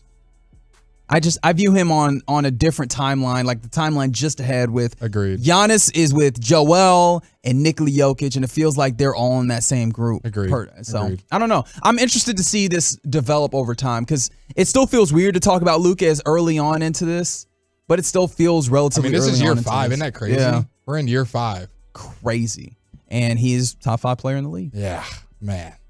And he's honestly been it since he stepped on the court. Like, he was in the MVP talks every year. He's been there. And so, look, unfortunately, a bad loss to the Grizzlies, but hopefully. Act like it didn't happen. It didn't happen. Well, they better not act like it didn't happen. They better act like it happened, and then they need to remedy that by coming out and scoring points and getting active and playing defense because they currently sit 7th in the West. And coming up in 2 days, they welcome in Jalen Brunson in the New York Knicks. And OG Anunoby. Yeah. You want to make sure that you show out well in that one. So we'll see how they respond in a couple of days. But right now, it's the Get Right here on 105 through the Fan. Appreciate you rocking with us. That's interesting. From the 972, they said Luka doesn't like the Wagners. Oh, wow. You don't want beef with them. Particularly Mo Wagner. You don't want beef with them. Well, you kind of don't want beef with Luka. I'll tell you that. Coming up next, it's time for the final call. We'll do it next on the Fan. Coming up Wednesday morning on Sean and RJ, we do a full dive preview into the Packers. Plus, we'll chop it up during the Expressway. It's a Hump Day edition on the Fan. Ring in the new year with the ultimate timeless gift, a diamond from Diamonds Direct. Whether you're ready to pop the question or celebrating a lifetime of love in 2024, Diamonds Direct can make this New Year's one to remember forever. Diamonds Direct is the area's destination for exquisite diamonds in all shapes and sizes, and our nationwide price guarantee ensures you'll get the best.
McCarthy is right there with the empathy. Pretty good timing. A week off and miss another week with Sniffles. Sounds like he's got a good agent. Oh, no one is safe in this clubhouse. Your home of the Cowboys, Rangers, and a couple of laughs is right here on The Fan. This segment on 105.3 The Fan is sponsored by Classic Chevrolet. Why do so many Texans love Classic Chevrolet and Grapevine? They've got the goods, more new Silverados than anyone with incredible savings. Why go anywhere else? See them today or visit ClassicChevrolet.com. This is Texas. This is Classic Chevrolet. Find new roads. So get right here on 105.3 The Fan for one final time on this Tuesday evening. I'm Reginald Atatula. That is the Fan Phenom Blake Elliott. Yes, sir. Thanks for rocking with us on this Tuesday. Chris Strong, thank you for being on the ones and twos. It's been a fun evening with you tonight on this program. It's the final call right here on the Get Right. And there's a few things that I'd like to talk about in the course of this here, finishing out the program, Blake. So I guess I'll give you a choose your own adventure. Okay. Like a video game. Well, actually, there's one MLB thing, there's one NFL thing, and there's one college football thing. Give me college football, MLB, NFL. Okay, you made the whole. We just had to start with one of them. Oh, okay, yeah. Give me college football. It's all right. No, it's all good. It's all good. But we will start with college football. Obviously, you know that last night the Michigan Wolverines won their first title since '97, their first outright national championship since 1948. Michigan Wolverines were reigned supreme over the Washington Huskies, and this game was one of three of the most watched college football games of the 2023 season. The other two, Blake, were the Rose Bowl game between Michigan and Alabama, which was one of the semifinal games, and the game Michigan versus Ohio State. That's right. The top three most watched games of the 2023 college football season were all involving Big Blue. I mean, a lot of controversy. People tune in. What's Harbaugh going to do next? And the funny thing is their football team, just from the outside of a very big sports fans we are, just from an outside just watching, they're not exactly the most interesting team. They're not throwing the ball up and down the field. No, they're not. They're a pretty, slow, methodical team. Run the ball, grind it out. So that's kind of interesting. Big plays running the football. Blake Corum, Donovan Edwards, big time. Ooh, Donovan was big yesterday. Running that football. And you know what? Last night, also a lot of credit due to Jesse Winter's boys. Jesse Winter, the defensive coordinator. That defense was making Michael Penix see ghosts. Yep. One of the things that was very evident, like I knew it immediately when that third quarter started. Mm-hmm. He snaps the ball. You can see him pump fake, like he hitches. And then as he's throwing that football is when he gets stepped on by his lineman and he throws the interception. I was like, oh, they're rushing 4, but he feels like the rush of 5 or 6. And that's exactly what Michigan does. Texas did a lot of blitzing, and they had one guy coming free, and Penix is so smart. He was able to evade that one guy and make a good throw. Michigan didn't exactly run a lot of full-on blitzes, if you will. They collapsed the pocket from all 4 guys and made it where he looked uncomfortable all night. And they were disguising coverages in the back. Very well. I mean, he was missing open throws. I was texting Broadus. I was like, is this what Penix was doing? He goes, Penix does not look like this all year. Like, he was missing guys, corner routes that he practices all year, overthrowing, underthrowing, bad throws. I was like, man, this is a bad time to have your worst showing. I asked Broadus and Carter Freeman, do you think this is something that will affect his draft status? And they were like, no, his film throughout the season should be good. Well, this won't affect it too well. But obviously, it's not a great look. But it was interesting because I thought Penix was not going to throw for a party, but I thought it'd be like, okay, he's still going to be able to do similar things, but no. Yeah, and the few times, well, I shouldn't say few times, but the times that he did find his receivers, there was a lot of drop passes from a very good wide receiving core. Just uncharacteristic offensive game from Washington, and a lot of that credit is laid at the feet of the Michigan Wolverines defense and Jesse Minter, defensive coordinator. And I mean, the offense showed up in a way that they needed to as well. I mean, explosive runs. They started with basic duo and basic offensive run plays, and we're like, can you stop this? No? Okay, we're going to do this until you stopped it. You started seeing Washington be able to, shore up the run in the second, third quarter, maybe. Both of the runs, he got stopped in the backfield. It was like they were there. It wasn't a clear path. That second one, a little bit more of a cutback lane. But that first one, he was really getting tackled in the backfield, kind of pushed off, and then just took off. So I was like, They just wanted more. They are running it. You know what it was, Reg? And I texted 2 friends about this. And it saddens me to say this, and I'm sorry, Tolos, close your ears. It felt like that Bills game. All right. Okay. At the beginning, I was like, All wow, right. they are doing whatever they want. They're sacking our quarterback. They're running all over us. This is Bills v. Cowboys. Moving along. Get off of this. Moving along. Would you like a little baseball or would you like a little NFL? Give me some baseball. Baseball. These are always fun when you get a chance to look at these. Which MLB fans drink the most? We got a ranking of all 30. All 3 teams that matter. All 3 baseball teams in the MLB. I hope I'm not missing any. No, all 30. And the average amount of drinks per game and the average spend on alcohol. Okay. I know who's going to be at 1. Who's 1? Got to be Padres. They got to be trying to drown their sorrows out for that payroll and no winning coming out of it. The Padres fans, according to this very unscientific poll that I am not sure of where it came from, but it's just an opportunity to talk, rank 5th. Okay. 3.7 drinks per game and typically spend $27 on alcohol. Okay, so number 1, what team is poverty? Can I guess the Cubs here? Go ahead. Their Cup Snicks at Wrigley Field are long, man. I was thinking Cubs. Cubs was on my head, but they've had some weak. They've been all right. So what about Cubs? What are the Cubs laying on this? The Chicago Cubs, oddly enough, 14th. Okay. 3.4 drinks. Let's think poverty per game and $45 spent on alcohol. I would say the Oakland A's, but they don't give money. They hate that franchise, so they might drink at home. Oakland A's definitely not spending money. They're not spending money. They rank 29th. 2.5 drinks. $28 on alcohol. Let's take the easy one. Where do the Rangers rank? The Rangers are 1, 2, 3, 4, 5, 6, 7, 8th from the bottom, which is what? 23rd. Okay, so we don't drink that much. Dang, who drinks a lot? Vegas, Dodgers. Dodgers LA? fans are also not at the top. The Dodgers are 27th. Okay, I'm gonna look at the fan text. Oh, what about the Brewers? Yeah, the Brewers. What about the Brewers? Milwaukee Brewers. That feels good. You would think the name Brewers is in there. The Brewers show up 10th thereabouts. Okay, I'm just gonna keep looking at the fan text. Boston Red Sox. Someone guessed the Boston Red Sox. The Red Sox are where are the Red Sox? Oh my goodness. That's not good. I lost them on the dang graphic. He's scrolling right now. Red Sox are in the middle of the pack, probably about 18th, 17th, 18th. We've gotten one top 10 team, I think. What about St. Louis Cardinals? The Cards are, what is that, 24th? Oh my 25th? God. We are guessing. Nope, 26. Give us the top 3, please. The top 3. A Chicago team, but not the Cubs. The Chicago White Sox drink the most, apparently. Poverty franchise. That's right. There you Drinking go. their They hate Jerry Reinsdorf. 4.2 drinks, $46. The Braves, 4 drinks, okay, $32. And the Cincinnati Reds, 3.8 drinks. What else are they $40. doing in Cincinnati other than watch Joe Burrow? Eat chili. I mean, it must be. Sorry to anybody who lives in Cincinnati currently. And finally, on the final call, I just got to get this in. Go ahead. Happy 19-year anniversary to that time where Randy Moss did his touchdown celebration at Lambeau. Remember, he caught the ball, caught a touchdown, went over to the thing. He mooned them people. He did a little something. He mooned them people. And Joe Buck was clutching his pearls. How dare you? Clutch. Well, that's our Tuesday edition of the Get Right. Ends with us talking about mooning, as it deserves to be. For Blake, for Chris, I'm Reggie. Y'all have a wonderful evening. We'll catch you tomorrow. Be easy. Peace. Shout out my mama.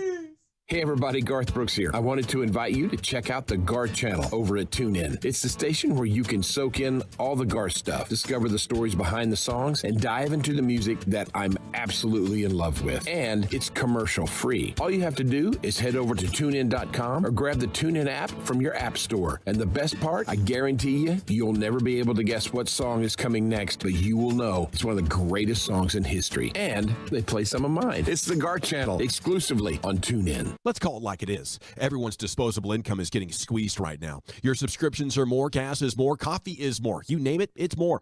Trust your gut. Call D&M Leasing and have them show you a responsible way to lower your payments without sacrificing your future by signing a long-term contract. Plus, make no down payment and no payments for 60 days. For the smartest way to save money, call 817 or 972-35-LEASE or visit us online, dmautoleasing.com. We make leasing easy at D&M.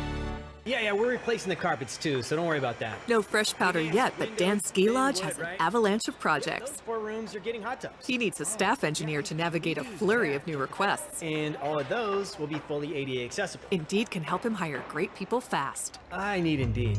Indeed you do. You can schedule and conduct virtual interviews all from your employer dashboard. Visit Indeed.com/credit and get $75 towards your first sponsored job. Terms and conditions apply. It's game day at Jim's house, and the spread is impressive. Mike's already done some damage with the hot wings, and now he's dropping back and going deep for another slice of pizza. I sure hope he brought the Pepto. Mike knows the Pepto-Bismol provides fast 5-symptom relief from unexpected stomach upsets. He's no rookie. The way he's throwing back those nachos, he's the GOAT. Be ready for game day with Pepto-Bismol. When you have nausea, heartburn, indigestion, upset stomach, diarrhea. Use as directed. Keep out of reach of children.